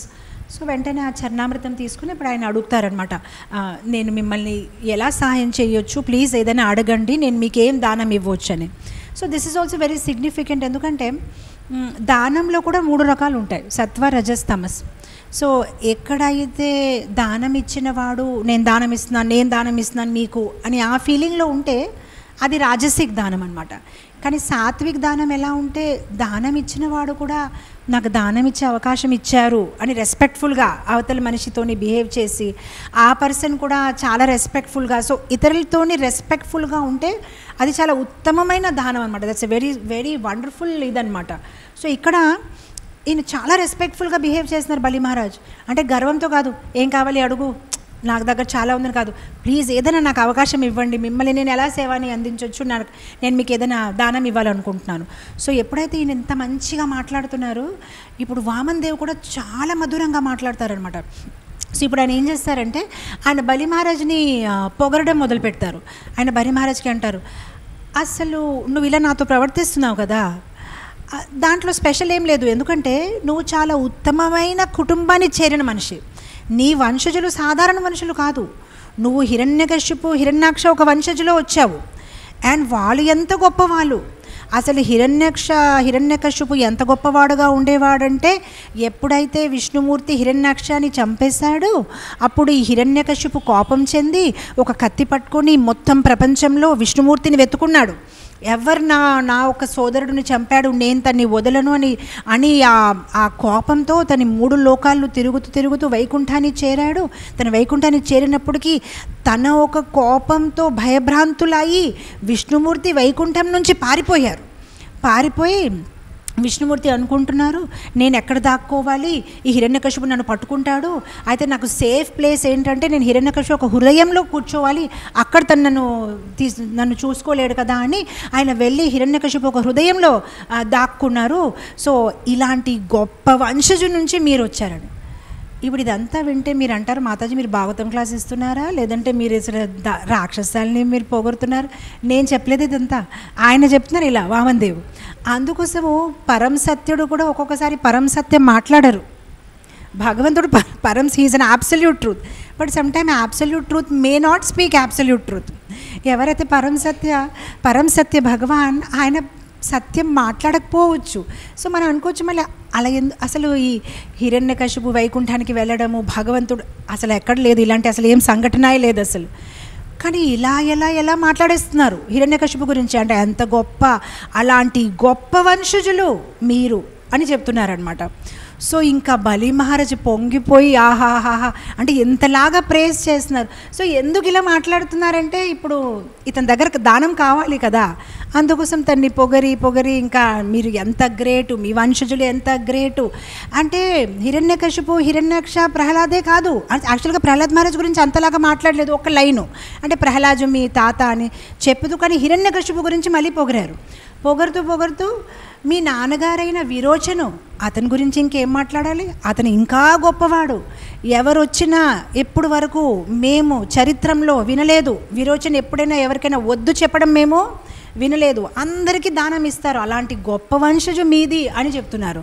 ఇతను ఇంకా చాలా హ్యాపీ ఫీల్ అయిపోతున్నమాట ఇంతలాగా. మామూలుగానే ఇలా ఈ వామన్ దేవ్ బలి మహారాజ్ని పొగుడుతున్నారు, బలి మహారాజు వామన్ దేవుని పొగుడుతున్నారు. అసలు మీలాంటి బ్రహ్మచారి నేను ఎక్కడా చూడలేదు, మీలాంటి తేజస్సు నేను ఎక్కడ చూడలేదని ఒకరిని ఒకరు పొగుడుతున్నారు. సో యాక్చువల్గా సాధారణంగా ఈ గ్లోరిఫికేషన్ అనేది ఎలా ఉంటుందంటే ఒక్కొక్కసారి దానికి ఎటువంటి రిజర్వేషన్స్ ఏమీ లేకుండా అయిపోతుంది. మనం మామూలుగా చూస్తాం కదా, ఒక్కొక్కసారి వ్యాస పూజలో అయినా లేదంటే అపియరెన్స్ డే సెలబ్రేషన్స్లో అయినా మనం ఎవరికైనా ఇంట్రొడక్షన్ చేస్తే ఒక్కొక్కసారి అది అతి అయిపోతుంది. మొన్ననే నేను నిత్యం భారత సేవలో చెప్తున్నాను డివోటీస్తోనే, ఏదో ఒక టెంపుల్కి వెళ్ళాను, పేర్లు చెప్పకూడదు. సో వాళ్ళకి అలవాటు ఏంటంటే మంగళహారతి తర్వాత ఎవరైనా గెస్ట్ వచ్చారనుకోండి, వాళ్ళ గురించి ఏదో చిన్న 2-3 మాటలు అంటారు. వీళ్ళు వచ్చారు మన టెంపుల్కి, so ISKCON XYZ welcomes so and so అని. సో ఆ టెంపుల్లో మార్నింగ్ మంగళహారతి తర్వాత నేను ప్రభుజీ వెళ్ళాం కనుక మా గురించి మాట్లాడుతున్నారు. సో ప్రభుజీ గురించి నా గురించి అసలు ఎంతలాగా పొగుడుతున్నారు అంటే నేను ఆలోచించాను, నా గురించేనా లేదు పక్కన ఎవరైనా ఉన్నారా, నా గురించి చెప్తున్నారు నేనేనా అని. అంటే ఇంతలాగా అలంకారంతో ఇలా చెప్పి అలా చెప్పి ఇలా చెప్పి అలా చెప్పేప్పుడు నేను ఇంకా ఆశ్చర్యపోయి వింటున్నాను, ముగ్ధమైపోయానమాట. ఎవరా మనిషి ఇంత చక్కగా ఆవిడ గురించి చెప్తున్నారు, నేనే, ఓహో నేనేనా అంటే అలంకారం. ఆయన ఒక పదాలు ఇలా అలా అలా అంటే అలా నేను ఉన్నానని నాకే తెలియదు. ఆ రోజు నాకు తెలిసింది, అవునా ఇలా ఉంటానా నేను అంటే. దాని అర్థం ఏంటంటే వీళ్ళు మాట్లాడే విధానం అనమాట. ఒక్కొక్కరికి ఆ ఒక కళ ఉంటుందన్నమాట. అసలు వాళ్ళు ఎలా మాట్లాడితే మనమే ఇంకా షాక్ అయిపోయి ఉంటాం అనమాట, మన గురించి మాట్లాడుతున్నానా ఎవరి గురించి మాట్లాడుతున్నారన్న. సో ఇక్కడ ఆయన కూడా అలానే మాట్లాడుతున్నారు. అసలు ఇలా ఉంది, మీ వంశజి ఇలా ఉన్నారు, హిరణ్యకశిపు ఇలా ఉన్నాడు, హిరణ్యకశిపు ఇలా ఉన్నాడు. సో మామూలుగానే మనం ఎవరికైనా ప్రేస్ ఏదైనా కావాలంటే కొంచెం అలా వాళ్ళని చెయ్యాలి కదా, వాళ్ళని పొగిడితే వాళ్ళు ఇంకా హ్యాపీ ఫీల్ అవుతారు. సో ఇంకా ఇతను కంప్లీట్గా ఆయన ఒక ఈగో బలూన్ ఇంకా ఫుల్ అయిపోయిందనమాట. ఫుల్ అయిపోయి ఇంకా చాలండి అడగండి ఏం కావాలి అని ఆయన ఇంకా అడగండి ఏం కావాలి ఇంకా చాలండి ఇంకెంత అని ఆయన ఫుల్ ఇంకా స్పిరిట్లో వచ్చేసారనమాట. అండ్ స్పెషల్లీ ఈ మాట అనేసారు కదా, మీ వంశజులు ఎప్పుడు ఎవరు నో చెప్పరు, రైట్. సో ఇది కూడా ఒక టెక్నిక్ అనమాట. ఎవరి దగ్గర మనకి ఏదైనా కావాలంటే మీరు ఎప్పుడు నాకు నో చెప్పరు అనుకోండి అని అలా మొదలు పెట్టామనుకోండి, ఆయన అవునా సరేనండి, మీరు ఎప్పుడు నో చెప్పరు అనుకోండి, మీరు అసలు ఎప్పుడు నేను ఏం చెప్పిన వింటారనుకోండి అని అలా మొదలుపెడితే ఇంకేం మాట్లాడతారు. అలా ఉంది ఆయన పరిస్థితి. మీ వంశజులు ఎప్పుడు నో చెప్పలేదనుకోండి, మీ వంశజులు ఎప్పుడు అందరూ మంచిగా దానమే ఇస్తారు, నేను ఎప్పుడు వినలేదు నో చెప్పడం అని. అలా చెప్పినప్పుడు ఇంకా సరే అయితే ఇంకా మొదటి మీద చెప్పండి మీకేం కావాలి అంటే ఇంకా ఇక్కడే కాదు, ఇంకొక ప్లేస్ కూడా ఉంది భాగవతంలో, ఎక్కడైతే భగవంతుడు అబద్ధం మాట్లాడారు అంటే చాలా ప్లేసెస్లో అబద్ధం మాట్లాడారు అనుకోండి, ఇది మాత్రం ప్రత్యేకంగా ఒక స్టోరీ ఉంది. చెప్పండి ఏదో ఒక ఫేమస్ లీల, ఎక్కడ దామోదర్ లీల, ఇంకా చాలా బ్లాంట్గా అసలు లై మాట్లాడేశారు. అంటే అది ఎలాంటి లై అంటే ఎవరైనా అవుట్ ఆఫ్ కాంటెక్స్ట్ జస్ట్ ఆ శ్లోకాలు పెట్టేస్తే కృష్ణ ఇలా చెప్పారంటే ఇంకా అందరూ షాక్ అయిపోతారనమాట. గోవర్ధన్ లీలాలు కంసమీమాంస చేశారు కదా, ఇంద్రుడు పూజ ఒక ఆపడానికి. సో అలా మనం కొన్ని సందర్భాల్లో చూస్తాము, అసలు ఆ శ్లోకాలని అవుట్ ఆఫ్ కాంటెక్స్ట్ తీసుకుంటే మనం షాక్ అయిపోతాం. ఇప్పుడు మీరు ఊహించండి, బలి మహారాజ్ మొత్తం కథ కాకుండా వామన్ దేవ్ హిరణ్యకశిపుని పొగుడుతున్నారని ఆ శ్లోకాన్ని చదివినప్పటికీ అవునా నిజంగా హిరణ్యకశిపు చాలా గ్రేట్ ఏమో మనకే తెలియదని మనం అనుకుంటాం కదా. సో ఇలా ఆయన చాలా సందర్భాల్లో మనం చూస్తాం. అందుకోసము మీరు గమనించండి, వేదిక శాస్త్రాలు ఎప్పుడు మన వరకు మనం చదవకూడదు. ఎప్పుడు గురువుల యొక్క సాంగత్యంలో, గురువుల యొక్క ఆశ్రయంలోనే చదవాలి. ఎందుకంటే ఆ కొన్ని అవుట్ ఆఫ్ కాంటెక్స్ట్ లైక్ ఇప్పుడు ఫర్ ఎగ్జాంపుల్ భగవద్గీత చివరిలో భగవంతుడు ఏమంటారు, యత ఇచ్చేసి తతకిరు, నీకేమిష్టం నువ్వు చేసుకో. ఊహించండి, ఆ ఒక్క శ్లోకాన్ని తీసుకొని అని మీరేంటి ఇలా మాట్లాడతారు మాతాజీ, భగవంతుడు అన్నారు మనకి ఎలా కావాలి అలా మనం చేసుకోవాలి, మనకి ఏమిష్టం మనం అదే చేయాలి, భగవంతుడే అన్నారు నీకు ఎలా కావాలి అలా నువ్వు ఉండు బాబు అని. మరి మీరు ఎందుకు భగవద్గీతని మిస్ఇంటర్ప్రిట్ చేస్తారని చెప్పొచ్చు. భక్తి ఎక్కడ చెప్పారండి, మనకి ఎలా కావాలి అలా ఉండండి అని చెప్పారు భగవంతుడు. సో అందుకోసం మనం ఎప్పుడైతే గురువులు ఒక ఆశ్రయంలో చదువుతామో అప్పుడు మనకి కరెక్ట్ కాంటెక్స్ట్ చెప్తారు. దేని గురించి ఇలా చెప్పారు, ఏ సందర్భంలో ఇలా చెప్పారు.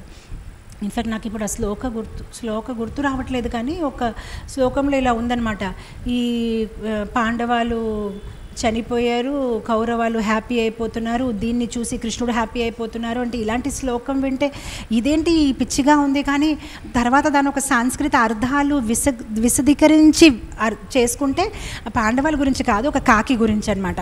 ఒక మాంసాహారం అంటే ఏదో చనిపోయిన ప్రాణిని తినడానికి ఆ కాకి చాలా ఎదురు చూస్తుంది అని. పాండవాలు కౌరవాలకి సంబంధం లేదు, ఎందుకంటే సాంస్కృతిక పదాలు ఎలా ఉంటాయంటే ఒక్కొక్క వర్డ్కి 10 మీనింగ్ ఉండొచ్చు కదా.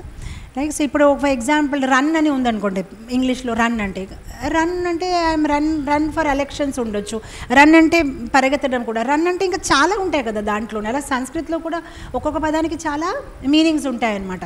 మొన్ననే రాధాష్మి క్లాస్లో మనం వింటున్నాం కదా, రాధారాణికి కృష్ణుడు అన్నారు కదా, నేను హరి వచ్చాను రాధా నువ్వు తలుపు తీ అంటే రాధారాణి అంటారు హరియా, హరి అంటే కోతి, నువ్వు ఇక్కడ ఏం చేస్తున్నావు, వెళ్ళు నువ్వు ఇంటికి వెళ్ళిపో అన్నమాట. లేదు నేను చక్రపాణి. చక్రపాణి అంటే ఎవరైతే కుమ్మరి తయారు చేస్తారు మట్టి కుండలు, మా ఇంట్లో ఏం పండుగ లేదండి, ఇక్కడ ఎందుకు వచ్చాడండి, వెళ్ళిపోండి అని. అయ్యో నేను మధుని. మధు అంటే తేనెతీగ, నీకు ఇక్కడ ఏం పని, అడవిలో వెళ్ళు అక్కడ మంచి పువ్వులు ఉంటాయి. సో అలా ఏం చెప్పినా కూడా దానికి ఎన్నో అర్థాలు ఉంటాయన్నమాట. సో ఇక్కడ భగవంతుడు ఇలా చెప్పినప్పటికీ ఇతను చాలా హ్యాపీ ఫీల్ అయ్యి, అడగండి మీకేం కావాలి, నేను మిమ్మల్ని ఏం దానం ఇవ్వచ్చు అని అడిగినప్పటికి ఇంకా ఇప్పుడు ఇతను మొదలుపెట్టారు. సో అయితే ఒక మంచి విషయం చెప్తారు వామన్ దేవ్ బలి మహారాజ్కి. యాక్చువల్గా నీ జీవితం చూస్తే నువ్వు చాలా ఫార్చునేట్, నువ్వు చాలా అదృష్టవంతుడు. ఎందుకంటే ఇహ జీవితము పరజీవితం రెండుకి నీకు ఒక మంచి స్పిరిచువల్ గైడ్ ఉన్నారు. అంటే ఈ జీవితం మంచిగా హ్యాపీగా ఉండాలని నీకు శుక్రాచార్య ఉన్నారు. ఎవరైతే అనేక రకమైన కర్మకాండ యాగాలు చేసేసి నీ జీవితాన్ని చక్కగా ఐశ్వర్యవంతంగా చేస్తున్నారు, అలానే పరజీవితం కోసం ప్రహ్లాద్ మహారాజ్ ఉన్నారు నీ జీవితంలో, నీ తాతగారు, ఆయన నీకు మంచిగా గైడ్ చేస్తున్నారు. సో నీ జీవితం చాలా గొప్పది, నీకు మంచి గైడెన్స్ వస్తున్నాయి మెటీరియల్ లైఫ్ కోసం అండ్ స్పిరిచువల్ లైఫ్ కోసం. సో అలా చెప్పుతూ అయితే సరే మీకేం కావాలి అంటే, నాకేం కావాలి, ఒక 3 అడుగులు అంతే, 3 అడుగులు భూమి ఇవ్వండి చాలు, ఇంకా నాకు ఇంకేం అక్కర్లేదు అని అడిగేశారు. అడిగినప్పటికీ ఇంకా ఆయనకి చాలా పెద్ద షాక్ అనమాట బలి మహారాజ్. ఏంటి ఇంత పొగరాడు కదా, మేబీ నా రాజ్యాన్ని సగం అడిగేస్తాడేమో అని అనుకున్నారు ఆయన మనసులో. ఎందుకంటే ఇంత పొగురుతున్నాడంటే తప్పకుండా ఏదో ఒకటి కావాలి. ఇంత పొగిరిన తర్వాత ఇదే కావాలంటే ఆయన చాలా షాక్ అయిపోయి ఇదేంటి ఇలా మాట్లాడుతున్నారు. సో ఒకసారి శ్రీల ప్రభుపాదుల వారు ఒక ఉదాహరణ ఇచ్చారు. ఒకనప్పుడు ఒక కొండ పర్వతము కడుపుతో ఉంది. సో ఇప్పుడు బేబీ పుట్టినప్పటికీ అందరూ అనుకున్నారు కొండ కదా, కొండే ఇంత ఎత్తుగా ఉన్నప్పుడు బేబీ పుడితే అదే ఆ బేబీ ఎలా ఉంటుంది. చూస్తే ఒక చిన్న మౌస్ అనమాట, ఎలుక బయటికి వచ్చింది. అప్పుడు అందరు ఏంటి ఇంత పెద్ద కొండకి పుట్టిన బేబీ ఎలుకనా. సో అలానే ఇక్కడ ఇంత పొగరాడు, మేబీ ఏదో గొప్పగా అడిగేస్తాడు. చూస్తే ఏమడుగుతున్నారు, ఒక 3 అడుగులు భూమి. సో అప్పుడు వెంటనే బలి మహారాజ్ ఇంకా ఇన్ఫ్యాక్ట్ శ్రీల ప్రభుపాది ఎగ్జాంపుల్ ఇస్తూ చెప్పారు, జస్ట్ లైక్ ఎంత పెద్ద మౌంటైను ఒక చిన్న ఎలుక బయటికి వచ్చింది, అలానే ఇప్పుడు ఈ భౌతిక లోకంలో చూస్తే పెద్ద పెద్ద ఎడ్యుకేషనల్ ఇన్స్టిట్యూషన్స్ ఉన్నాయి, కానీ ఇంత చదివేసి 4 years 5 years 10 years బయటికి వచ్చినప్పటికీ వాళ్ళ బుద్ధి బ్రెయిన్ ఒక బర్డ్ బ్రెయిన్ లాగే ఉంది. అసలు ఏమీ ఇన్ఫ్యాక్ట్ వాళ్ళకి ఉన్న బుద్ధి కూడా పోతుంది. 4 years గ్రాడ్యుయేషన్ అయినప్పటికైనా కంప్లీట్గా వాళ్ళు డివాస్టేషన్ అంటే వాళ్ళని ఇది చేసేసుకుంటారనమాట. సో ఏంటి లాభం, ఇంత చదివినా కూడా minimum ethics and moral characters and values లేదు ఆ పిల్లలు, మళ్ళీ ఏం చదివారో ఏంటో అని ప్రభుపాద చెప్తున్నారు. సో చివరికి ఎప్పుడైతే ఇతను ఇలా అన్నారు, నాకు 3 అడుగులే కావాలి, అప్పుడు వెంటనే బలి మహారాజ్ ఆయనకి నచ్చ చెప్తున్నారు, నాన్న నువ్వు నీ వయసు చిన్నది అంటే చూడ్డానికి బాగున్నావనుకో, అందంగా ఉన్నావనుకో, బ్రాహ్మణస్కి సాధారణ శాస్త్ర జ్ఞానం ఉంటుంది, కానీ నీకు లౌకిక జ్ఞానం లేదు. అంటే మీరేంటంటే పుస్తకాలు చదువుతూ ఉంటారు భగవద్గీత భాగవతం, కానీ లౌకిక జ్ఞానం నీకు లేదు. ఎందుకంటే నేను అసలు చాలా గొప్ప రాజా, నా దగ్గర ఇలా 3 అడుగులు అలా ఎవరు అడగరు. నా దగ్గర కావాలంటే ఒక గ్రహాన్ని అడుకో, అంటే నేను 3 లోకానికి రాజు, నీకు కావాలంటే ఒక గ్రహం ఇచ్చేస్తాను, ఒక గ్రహం పరిపాలించుకో, లేదు ఒక అందమైన అమ్మాయి కావాలంటే పెళ్లి చేసుకో, లేదు డబ్బులు తీసుకో, లేదు మణిమాణిక్యాలు తీసుకో. ఇదేంటి 3 అడుగులు నువ్వేం చేసుకుంటావు? చూడు నాన్న, ఇప్పుడు ఏం చేస్తావంటే నువ్వు నా దగ్గర ఒకసారి అడిగావు కదా, ఇంకా జీవితంలో ఇంకెవరి దగ్గర అడగకుండా ఉండడానికి నువ్వు అడిగేసేయి. అలా నువ్వు అడగాలి, కానీ ఇంత అడిగి మళ్ళీ ఎంతమంది దగ్గరికి వెళ్ళి అడుగుతావు? అండ్ నా దగ్గర ఇలా అడిగితే అది నాకు పెద్ద అవమానంగా ఉంటుందిలే. సో పోన్లే, నువ్వు చిన్న బాబు కదా, నీకు చిన్న వయసు కదా, నీకు వాల్యూ తెలియదు. సో 3 అడుగులు అంటే పెద్ద వాల్యూ ఏమి ఉండదు. సో అందుకోసము ఒకసారి మంచిగా ఆలోచించి ఇక పెద్దగా ఏదైనా అడుగు, ఈ 3 అడుగులు నువ్వు ఏం చేసుకుంటావు? ఇతను మళ్ళీ అంటారు వామనదేవ్, లేదైనా అయ్యా నాకు అదే కావాలండి అంటే అది కూడా 3 అడుగులు నా అడుగులు అంటే ఆయన అప్పటికే ఆయన మరిగుజ్జు, నా అడుగులు ఎలా ఉంటే అంతే నాకు కావాలి, 3 అడుగులు నేను నా కాలు పెట్టుకుంటాను, దాంట్లో ఎంత భూమి వస్తుంది అదే. ఆయనకి మరీ నవ్వు వస్తుందన్నమాట. నువ్వు అసలు ఏం అడుగుతున్నావు ఒకసారి ఆలోచించు. అప్పుడు వామనదేవ్ అన్నారు, చూడండి మీరు నన్ను అలా ఇంకా అడుగు అని మీరు నన్ను అలా ఆకర్షితం చేయకూడదు, ఎందుకంటే ఇది బ్రాహ్మణ ధర్మ కాదు. బ్రాహ్మణాలు వాళ్ళకి ఎంత అవసరమో అంతే అడగాలి, అది బ్రాహ్మణాలు ఒక ధర్మ. కానీ వాళ్ళని మీరు ఇలా మీరు ఎందుకు అలా ప్రలోభనం చూపిస్తున్నారు? సో అండ్ తర్వాత ఈ గ్రీడ్కి ఏమంటారు, లోభము. ఈ లోభంకి ఎలాగైనా ఎండ్ అనేది ఉండదండి, ఎంత అడిగినా కూడా మళ్ళీ ఇంకా అడగాలని అనిపిస్తుంది. సో ఇలా లోభిగా ఉంటే లాభం లేదు. మన దగ్గర ఎంత ఉంటే దానికి మనం సంతృప్తి ఫీల్ అవ్వాలి, ఇంకా నాకు ఏమీ వద్దు అని చెప్తూ ఆయన ఎన్నో మంచి మంచి మాటలు ఆయనకి వినిపిస్తారనమాట బలి మహారాజ్కి. సో ఇది చాలా ఇంపార్టెంట్ విషయం. ఎస్పెషల్లీ ఆయన సాటిస్ఫికేషన్, సంతృప్తి గురించి చాలా విశదీకరించి మాట్లాడతారు. ఎందుకంటే ఇప్పుడు మన జీవితంలో కూడా చూడండి, అందరి జీవితంలో ఒక 2 లిస్ట్ ఉంటాయి, what we have and what we don't have. నా దగ్గర ఏదైతే ఉంది, నా దగ్గర ఏదైతే లేదు. అండ్ మన జీవితం ఒక గమ్యం ఏదంటే, నా దగ్గర ఏదైతే లేదు ఆ లిస్ట్లో ఏదేదైతే ఉంది అది ఆ లిస్ట్ నుంచి నా దగ్గర ఏదైతే ఉంది ఆ లిస్ట్లో షిఫ్ట్ చేయడం, అదే కదా మన జీవిత గమ్యం. నా దగ్గర ఇది లేదు, నా దగ్గర ఇది ఉంది, ఏదైతే లేదు అది ఉంది ఆ లిస్ట్లో వెళ్ళిపోవాలి. సో రోజంతా దానికే ఒక కృషి, దానికే కష్టపడుతుంటాం.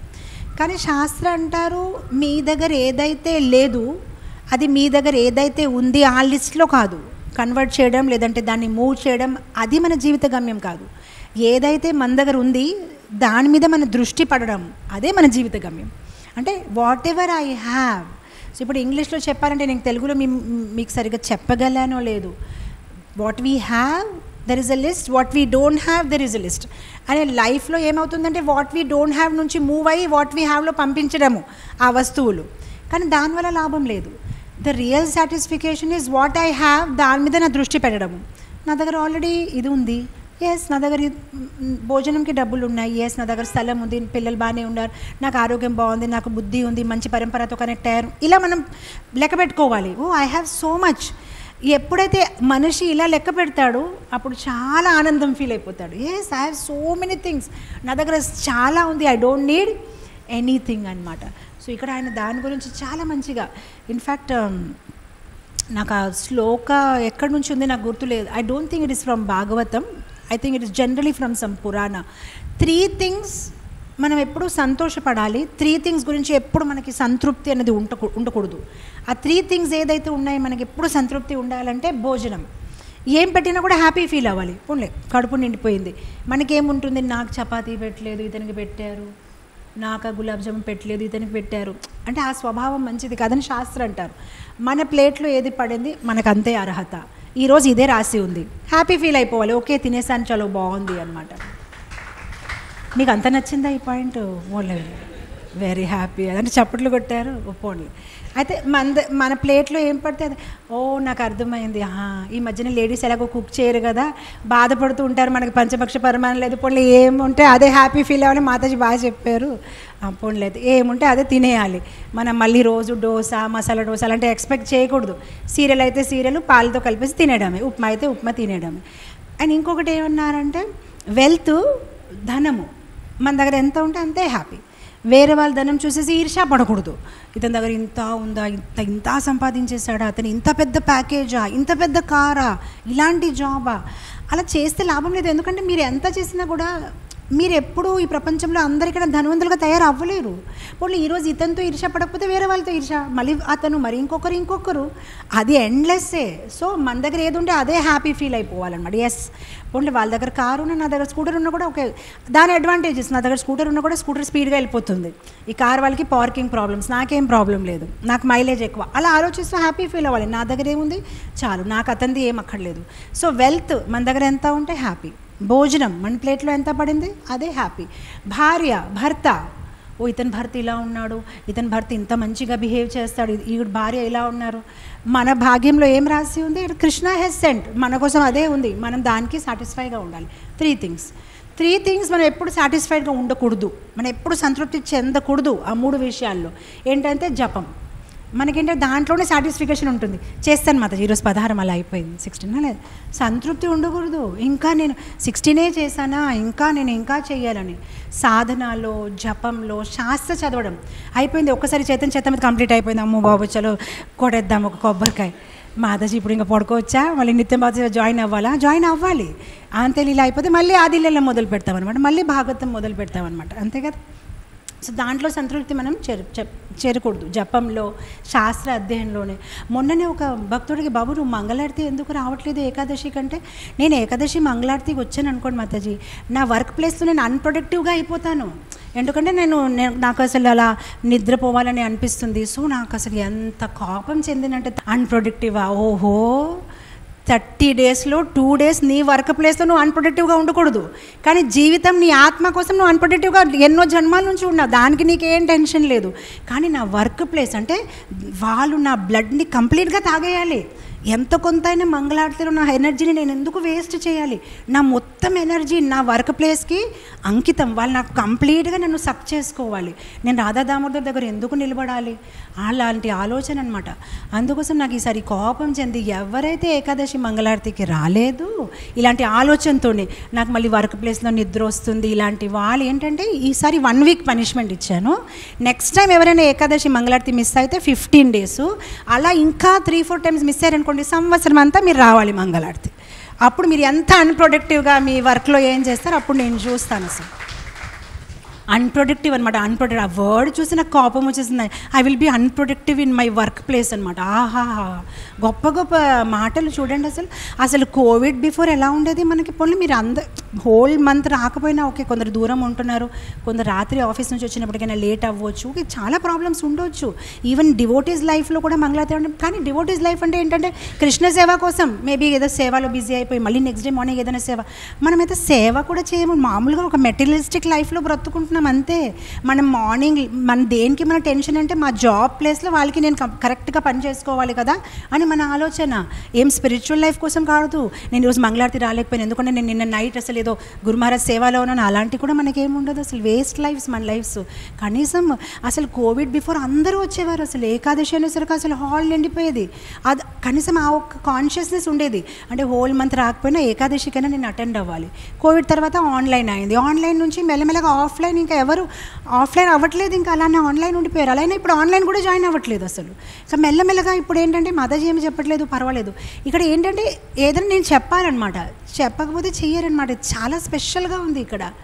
ఏదైనా నేను చెప్పాలి, మీరు చెప్పలేదు. నేను అదే అనుకోండి, నేను చెప్పట్లేదు కదా, కానీ రోజు అందరు భోజనం తింటున్నారు. నేను చెప్పట్లేదు కానీ మీరు ఆఫీస్కి వెళ్ళిపోతున్నారు. నేను చెప్పట్లేదు, మీరు అన్నీ చేస్తున్నారు. కానీ మంగళారతి మీరు చెప్పలేదు మాతాజీ, అది మీరు చెప్పలేదు మాతాజీ, అది కలెక్షన్ మీరు చెప్పలేదు మాతాజీ అంటే అదేంటి, దాన్ని నేను చెప్పాలి. మిగిలిన విషయాలు మీరు అన్నీ చేసుకుంటారు. అసలు అదే నేను మొన్ననే నిత్యం భగవతి సేవలో డివోటీస్తో షేర్ చేస్తూ ఉన్నాను అనమాట. మొన్న చాలా కోపం వచ్చేసి, అంటే నేను మీటింగ్లో జాయిన్ అయిన తర్వాత, అప్పుడు నేను జాయిన్ అయిన తర్వాత ఒక్కొక్కరికి, అంటే మామూలుగా మూవీస్లో చూపిస్తారు కదా, మదర్స్ వెళ్ళి పిల్లలకి ఇలా ఇలా హారతి, అలా నేను చెయ్యాలన్నమాట. నేను జూమ్లో జాయిన్ అయిపోయిన తర్వాత ఒక్కొక్కరికి రఘువంశీ బాబు ఫోన్ చేయి, ఆ మాతాజీ నేను చేస్తున్నాను. అప్పుడు అతను అందరికీ ఫోన్ చేసి ఇలా తిలక్ పెడతారనమాట, మాతాజీ వచ్చేసారు మీరు ఇప్పుడు జూమ్లో ప్రవేశించండి. అప్పుడు వాళ్ళు ప్రవేశిస్తారనమాట జూమ్లో.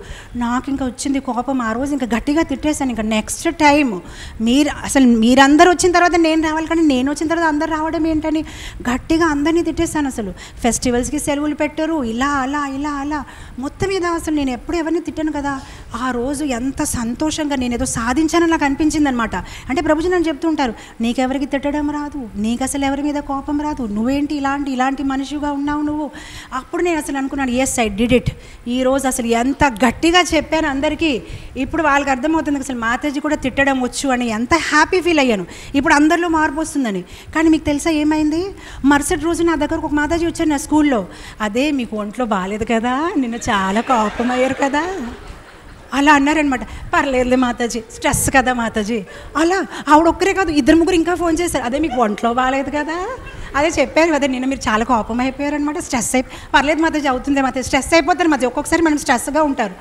నాకు వచ్చింది కోపం, అయ్యో నేను ఇంత కష్టపడి వాళ్ళని సర్దుదామని వాళ్ళని నేర్పిస్తే వాళ్ళు నన్ను చెప్తున్నారు, నాకు స్ట్రెస్ వచ్చేసిందనమాట. నాకు అస్సలు అప్పుడు నేను ఒక్కటే అనుకున్నాను, నా వల్ల కాదు.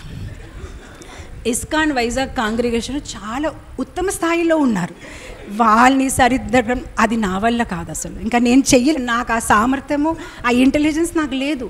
ఎందుకంటే నేను ఏం చేసినా కూడా వాళ్ళ రియాక్షన్ చేంజ్ అవ్వట్లేదు. నేను తిట్టినా వాళ్ళు ఒక రకంగానే చూస్తారు, నేను నవ్వినా ఒక రకంగానే చూస్తాను, నేను గెంతినా ఒక రకంగానే చూస్తాను, నేను వాళ్ళ మీద అర్చినా అంటే వాళ్ళకి అసలు అలానే ఉంటారు అంతే. అంటే వాళ్ళందరూ సిద్ధ పురుషులు, అలానే ఉంటారు. అసలు ఈమోషన్లో చేంజ్ ఉండదు, రియాక్షన్లో అలానే ఉంటారనమాట. అసలు ఏం చెప్పినా కూడా అసలు నేను ఎంత ఫీల్ అయిపోయాను, అసలు నేనేదో గొప్పగా సాధించానని అనుకున్నాను. అసలు ఎలా తిట్టాను, అసలు గట్టిగా మాట్లాడాను, అసలు ఏమనుకుంటున్నారు కానీ ఏమీ చేంజెస్ లేదనమాట, ఏమీ చేంజెస్ లేదు. అప్పుడు అందరికీ నాకు చెప్పి ఇది వచ్చింది, లేదండి నా ఒంట్లో బాగానే ఉంది, ఇంకేం చెప్తాం అసలు. చాలామంది అంటే అది పెద్ద ఫైర్ లాగా క్రాస్ అయిందన్నమాట. ఒకరికొకరు ఫోన్ చేసి చెప్పుకున్నారు, మాతాజీకి ఒంట్లో బాగాలేదు అర్చేస్తారు అందరి మీద. నిన్న పాపం స్ట్రెస్ అయిపోతున్నాను, మొత్తం స్ట్రెస్ అయిపోయారు అసలు కంప్లీట్గా. ఇంకంతే, అలా ఉంది నా పరిస్థితి. ఇంకా నేను నిశ్చయించాను, ఎప్పుడు ఏమీ చెప్పను, వీళ్ళు ఇలానే ఉంటారు, నేనే అడ్జస్ట్ అయిపోతాను. ఇంకంతే, అడ్జస్ట్ అయిపోవడం, ఇంకా అంతే, ఏం చేయలేము. సో కొన్ని మనం అడ్జస్ట్ అయిపోవాలి, కొన్ని మనం అడ్జస్ట్ అవ్వకూడదు. ఏది మనం అడ్జస్ట్ అయిపోవాలి?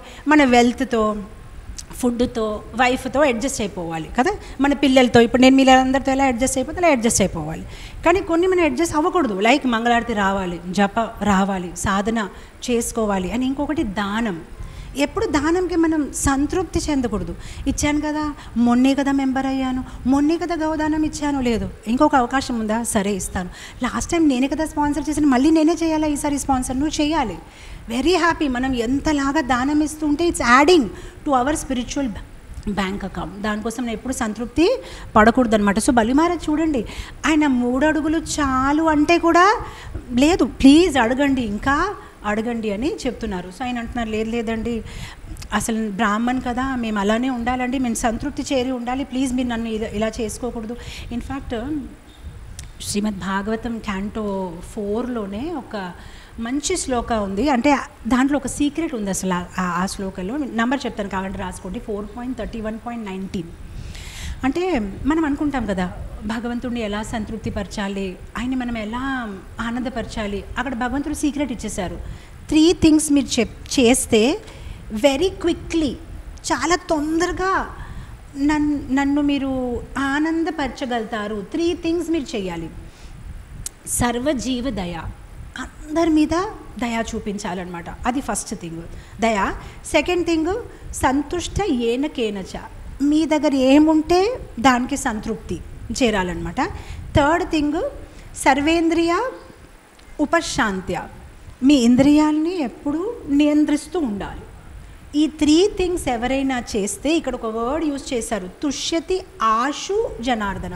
ఆశు అంటే తొందరగా, వెరీ క్విక్లీ జనార్దన్ని మీరు హ్యాపీ చేసుకోవచ్చు. ఈ 3 థింగ్స్ మీరు చేస్తే, మీ దగ్గర ఉన్నది సంతోషించండి, వేరే వాళ్ళని ఇబ్బంది పెట్టకూడదు, జీవుల మీద దయ చూపించండి, అండ్ మీ యొక్క ఇంద్రియాలని నిగ్రహించండి.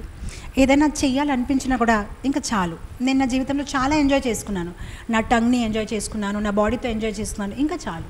నేను ఇంకా నా ఉన్న జీవితం కృష్ణుడికి అంకితం, ఇంకా నా ఇంద్రియాలని నేను కంట్రోల్ చేసుకోవాలి. ఇలా చెయ్యాలనిపించింది అని చేసేసాను అని కాకుండా, చేయాలని చాలా అనిపించవచ్చు కానీ ఇంకా చాలు, చేసింది చాలు, ఇంకా ఇకపైన నా ఇంద్రియాలని కృష్ణుడు ఒక సేవలో నేను వినియోగిస్తాను అన్నమాట. సో ఇక్కడ అంటున్నారు ఇతను, చాలండి, నేను అడిగింది చాలు అండి, నాకు ఇంకా ఏమీ వద్దు. సో యాక్చువల్గా డబ్బులు సంపాదించడము తప్పు కాదు, డబ్బుల మీద మోహం పెంచుకోవడమే తప్పు. ఎందుకంటే డబ్బులు అయితే అందరికీ అవసరం, మనకే అవసరం, టెంపుల్ కట్టాలంటే డబ్బులు అవసరం. Wealth is not evil, attachment to wealth makes us do evil. డబ్బులు పాపం కాదు, తప్పు కాదు, కానీ డబ్బుల పైన ఉన్న మోహం వల్ల కొన్ని సందర్భాల్లో మనం తప్పులు చేసుకుంటాం, అది ప్రమాదం అన్నమాట. So making money is important, but what we are making with that money is more important. డబ్బులు సంపాదించడం ఇంపార్టెంటే, కానీ ఆ డబ్బులతో మీరు ఏం చేస్తున్నారు, దట్ ఈస్ మోర్ ఇంపార్టెంట్. ఎలా ఆ డబ్బుల్ని మీరు వాడుతున్నారు, that is very very important అనమాట. See, what I don't have, నా దగ్గర ఏం లేదు, వాట్ ఐ హ్యావ్, ఈ 2 లిస్ట్ ఉన్నాయి కదా. ఇప్పుడు స్టార్టింగ్లో ఎప్పుడైతే ఎవరికైనా మినిమం థింగ్స్ లైక్ రోటీ కపడా మకాన్, హిందీలో అంటారు రోటీ కపడా మకాన్, అంటే అన్నము, బట్టలు, ఉండడానికి ఇల్లు, ఈ 3 మినిమం థింగ్స్. ఎవరైతే ఆ మినిమం లెవెల్ కూడా వాళ్ళ దగ్గర లేదు జీవితంలో, వాళ్ళ కోసం very important this list, what I don't have, very important list. ఎందుకంటే వెంటనే నాకు భోజనం దొరికితే ఐ ఫీల్ హ్యాపీ, బట్టలు దొరికితే ఐ ఫీల్ హ్యాపీ, ఇల్లు లేదు ఉండడానికి ఒక స్థలం దొరికితే ఐ ఫీల్ హ్యాపీ. కానీ ఆ తర్వాత after some stage in our life ఎప్పుడైతే మన మినిమం రీచ్ అయిపోయామో, ఇప్పుడు ఈ వాట్ ఐ డోంట్ హ్యావ్ ఇది ఎలాగో పెరుగుతూ ఉంటుంది. ఇప్పుడు వాట్ ఐ హ్యావ్ మీదే కాన్సన్ట్రేట్ చేయాలి. ఎందుకంటే ఇప్పుడు ఈ వాట్ ఐ డోంట్ హ్యావ్ మీద కాన్సన్ట్రేట్ చేస్తే మీరు ఎప్పుడు ఆనందంగా ఉండలేరు. ఎందుకంటే ఈ లిస్ట్ ఎప్పుడు ఇంక్రీజ్ అవుతూనే ఉంటుంది. ఇప్పుడు దీని మీద ఫోకస్ పెడితే you will feel very happy. What I have already achieved, నా దగ్గర ఆల్రెడీ ఏదైతే ఉంది దానివైపు మనసుని కేంద్రీకరించి సంతృప్తిగా ఉండాలి. ఎస్, నా దగ్గర ఇల్లు ఆల్రెడీ ఉంది, భోజనం ఉంది, బట్టలు ఉన్నాయి, ఈరోజు నాకు ఏదైనా జ్వరం వచ్చినా, ఏదైనా ప్రమాదం అయితే ఓకే, డాక్టర్కి వెళ్ళడానికి ఫీజు అయినా, ఆపరేషన్, ఎస్ నా దగ్గర ఉంది, yes I'm happy, satisfied, done, నా దగ్గర అన్నీ ఉన్నాయి. Now don't keep looking at ఇది లేదు, it's not required. That's very important. So making money is yes important, we need money, but what you are making with that money, that's more important. ఆ డబ్బుల్ని మీరు ఎలా వాడుతున్నారు అది చాలా చాలా ఇంపార్టెంట్. సో ఫైనల్లీ ఇతను మొత్తం అంతా జ్ఞానం ఇచ్చినప్పటికీ, సరేనండి మీ ఇష్టం అయితే సరే, 3 అడుగులు కావాలి కదా, సరే 3 అడుగులే తీసుకోండి అయితే సరేనండి అని చెప్పి ఆయన ఒక కుండలోని వాటర్ ఉంటుంది కదా, సో మామూలుగానే ఎవరికైనా ఏదైనా దానం ఇవ్వాలంటే ఫస్ట్ సంకల్పం చేయాలి కదా. సో వెంటనే వాటర్ తీసుకుంటున్నారు ఇంకా హ్యాండ్లో సంకల్పం చేయడానికి.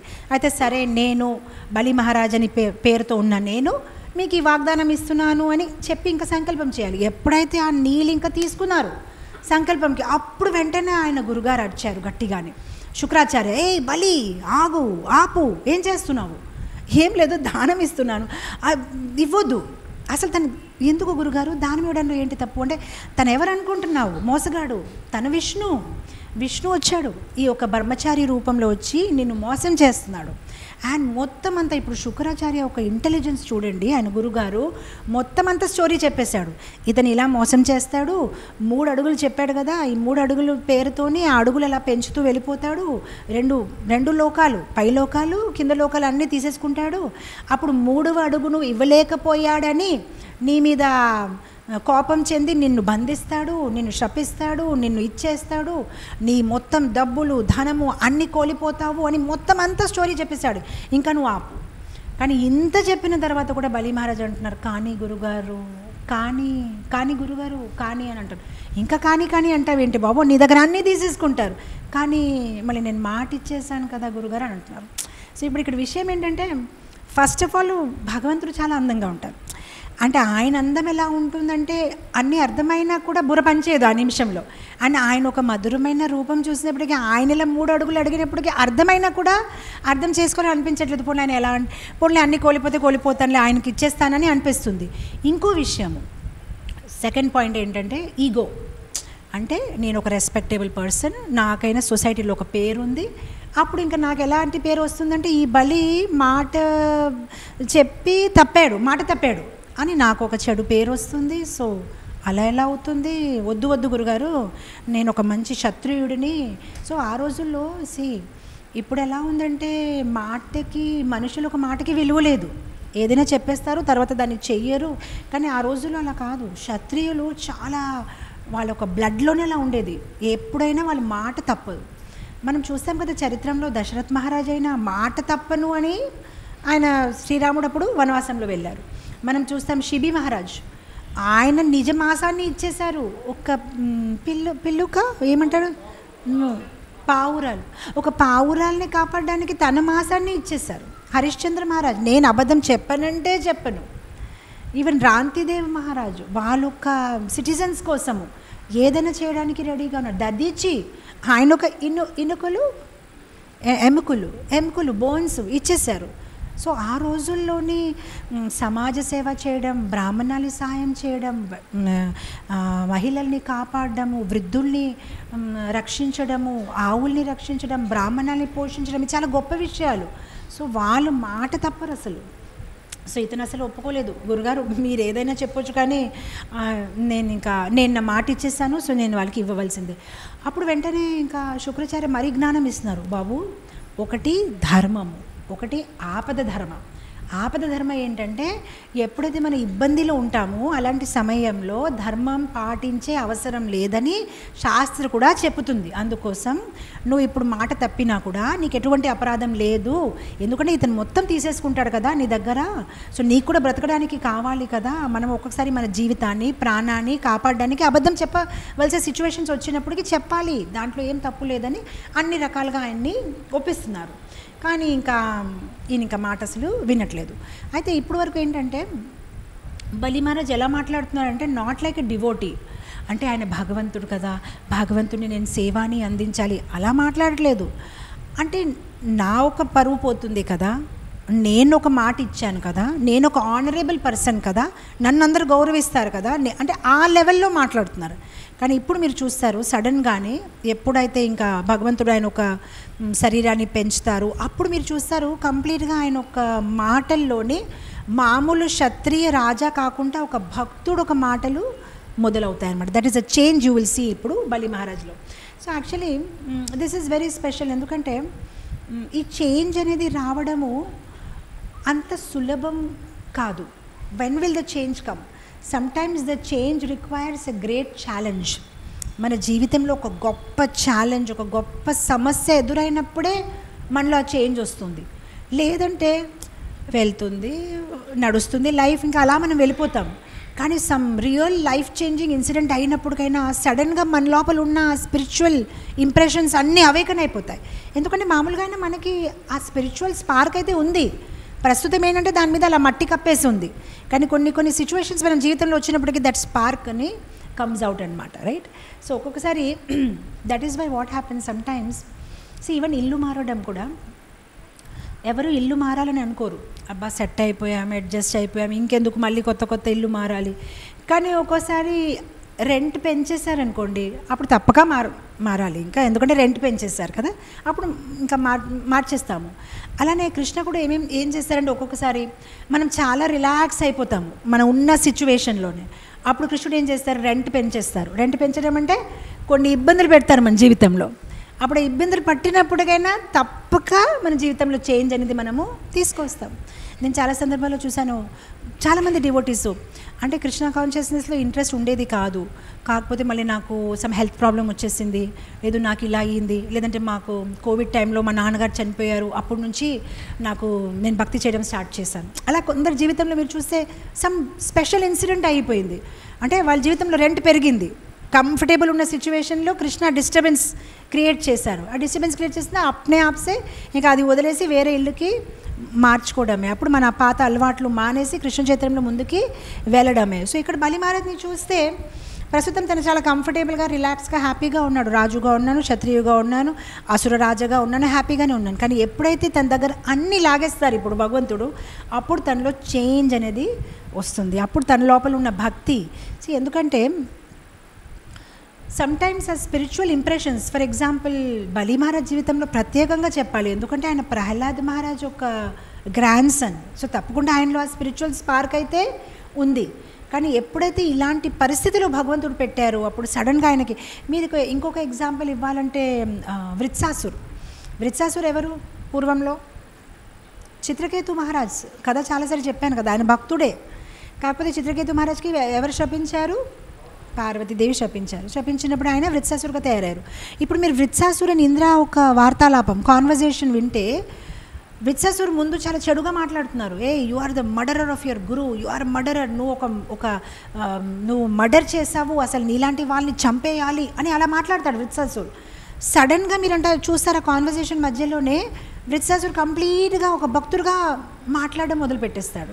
ఎప్పుడైతే ఆ విష్ణు భగవంతుడు ఇది చూసుకుంటారంటే ఒక what you call that Indra ఒక వజ్రాన్ని చూస్తారు అండ్ ఓకే భగవంతుడు ఒక ప్రణాళిక, భగవంతుడు ఒక బ్లెస్సింగ్స్ అన్నీ అవుతున్నాయంటే అప్పుడు వెంటనే తను ఒక మాటలు మార్చేసి ఒక భక్తుడుగా ఏదో నేను కృష్ణుడు నా స్మరణంలో ఉండాలి అని అలా చెప్తూ తను చాలా చక్కగా ఇంద్రుడికే నచ్చ చెప్తాడు. మంచి ఫిలాసఫీ గీత ఇంద్రుడికే చెప్తాడు. సో ఇక్కడ కూడా అలానే ఉంటుందన్నమాట. ఇంతవరకు అయితే ఇతను మామూలుగా మాట్లాడుతున్నారు, కానీ ఇప్పుడు ఏమైంది, భగవంతుడు ఆయన దగ్గర అన్నీ లాగేస్తారు. సో ఇప్పుడు ఈ మూమెంట్లో ఇప్పుడు ఎలా ఉంది సిచ్యువేషన్ అంటే సంకల్పం చేశారు, ఆయన ఇవ్వడానికి రెడీ అయ్యారు, ఆ లోపల గురుగారు వద్దన్నారు. ఇప్పుడు ఆయనకి పెద్ద ధర్మ సంకట్ అంటే గురుగారు మాట వినాలా వినకూడదు. ఎందుకంటే మనకి ఇప్పుడు ఏంటి థర్డ్ అఫెన్సెస్ ఏంటి, to disobey the orders of the spiritual master. ఆధ్యాత్మిక గురువు ఇచ్చిన ఆదేశాలని మనము పాటించాలి. కానీ ఇక్కడ చిన్న తేడా ఏంటంటే ఆయన ఆధ్యాత్మిక గురువు కాదు, ఆయన కర్మకాండి గురువు. అంటే మీరు ఏం చేస్తే మీ భౌతికపరంగా మీరు ముందుకు వెళ్తారని. ఆధ్యాత్మిక గురువు ఎవరంటే ప్రహ్లాద్ మహారాజ్. అందుకోసం ముందే ఆయన చెప్తారు కదా, వామందే మీకు 2 గురువులు ఉన్నారు, ప్రహ్లాద్ అండ్ శుక్రాచార్య. కానీ కూడా గురువు ఈజ్ గురు. ఎందుకంటే ఈవెన్ భౌతిక పరంగానే శుక్రాచార్య చాలా సహాయం చేశారు.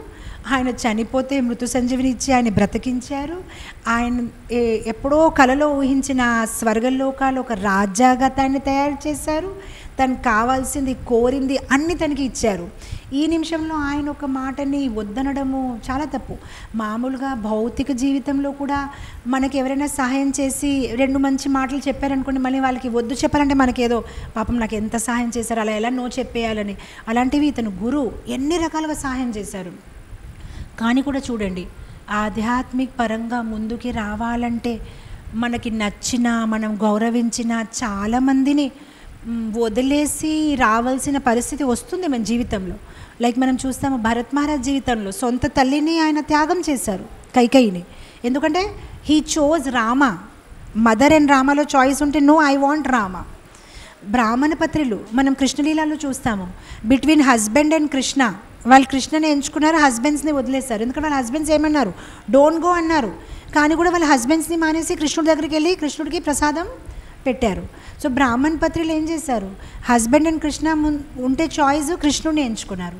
భరత్ మహారాజ్ మదర్ అండ్ రామ ఉంటే రాముడిని ఎంచుకున్నారు. విభీషణ్ బ్రదర్ అండ్ భగవంతుడు, రావణాసుని వదిలేసి భగవంతుడిని ఎంచుకున్నారు. గోపికాలు వాళ్ళ కుటుంబవాసులందరినీ వదిలేసి కృష్ణుడిని ఎంచుకున్నారు. సో మనం చూస్తే ఈవెన్ ప్రహ్లాద్ మహారాజ్ నాన్నగారు ఉన్నారు, భగవంతుడు. ప్రహ్లాద్ మహారాజ్ ఏం చేశారు, హిరణ్యకశిపు లేదంటే నరసింహస్వామి. ఆయన నరసింహస్వామిని, ఆయన విష్ణుమూర్తిని ఎంచుకున్నారు. So in life if you want Krishna you will have to sacrifice some things. Everything మనకి నాకు ఇది కూడా కావాలి, నాకు ఇది కూడా కావాలంటే ఇట్స్ నాట్ పాసిబుల్ అనమాట. సో ఇక్కడ ఇప్పుడు టీచర్ ఉన్నారు అండ్ టీచింగ్స్ ఉన్నాయి. ఈ టీచర్ అండ్ టీచింగ్లో ఆయన సెలెక్ట్ చేసుకోవాలి. ఎందుకంటే భగవద్గీత భాగవతం టీచింగ్ ఏంటంటే కృష్ణుడిని సరెండర్ చేయాలి. కానీ టీచర్ చెప్తున్నారు సరెండర్ చేయొద్దు. ఇద్దరి మధ్య ఇంకెవరిని సెలెక్ట్ చేయాలి. మొత్తం మీద ఆయన అనుకున్నారు, లేదు నేను టీచింగే సెలెక్ట్ చేసుకోవాలి. ఎందుకంటే శాస్త్రంలో ఏమంటారు, గురుగారు ఒకవేళ వేరే దిశ చూపిస్తున్నారు, అలాంటి గురువు ఎవరైతే కృష్ణుడిని సరెండర్ అవ్వట్లేదు అలాంటి గురువుని మనం త్యజించవచ్చు కదా. ఐడిసి కోర్స్లో నేర్చుకున్నారు కదా, when can you give up your guru. మీరు గురువుని ఎప్పుడు త్యజించవచ్చు అంటే ఎప్పుడైతే ఆయన కృష్ణ భక్తి కాకుండా వేరే మార్గాన్ని మనకి చూపిస్తున్నారు, రైట్. సో అప్పుడు ఆయన సాటిస్ఫై చేయడానికి we should not leave our spiritual life అనమాట. సో మొత్తం మీద ఇంకా ఆయన ఇంకా గురుగారు మాట వినకుండా ఆ వాటర్తోనే ఇంకా మాట ఇచ్చేశారు, సంకల్పం చేసేసారు. వామన్దేవి ఇంకా స్టార్ట్. వామన్దేవి ఇప్పుడు చిన్న రూపం ఉంది కదా, దాని నుంచి ఒక పెద్ద రూపంలో మారిపోయి త్రివిక్రమ రూపాన్ని ధరించారు.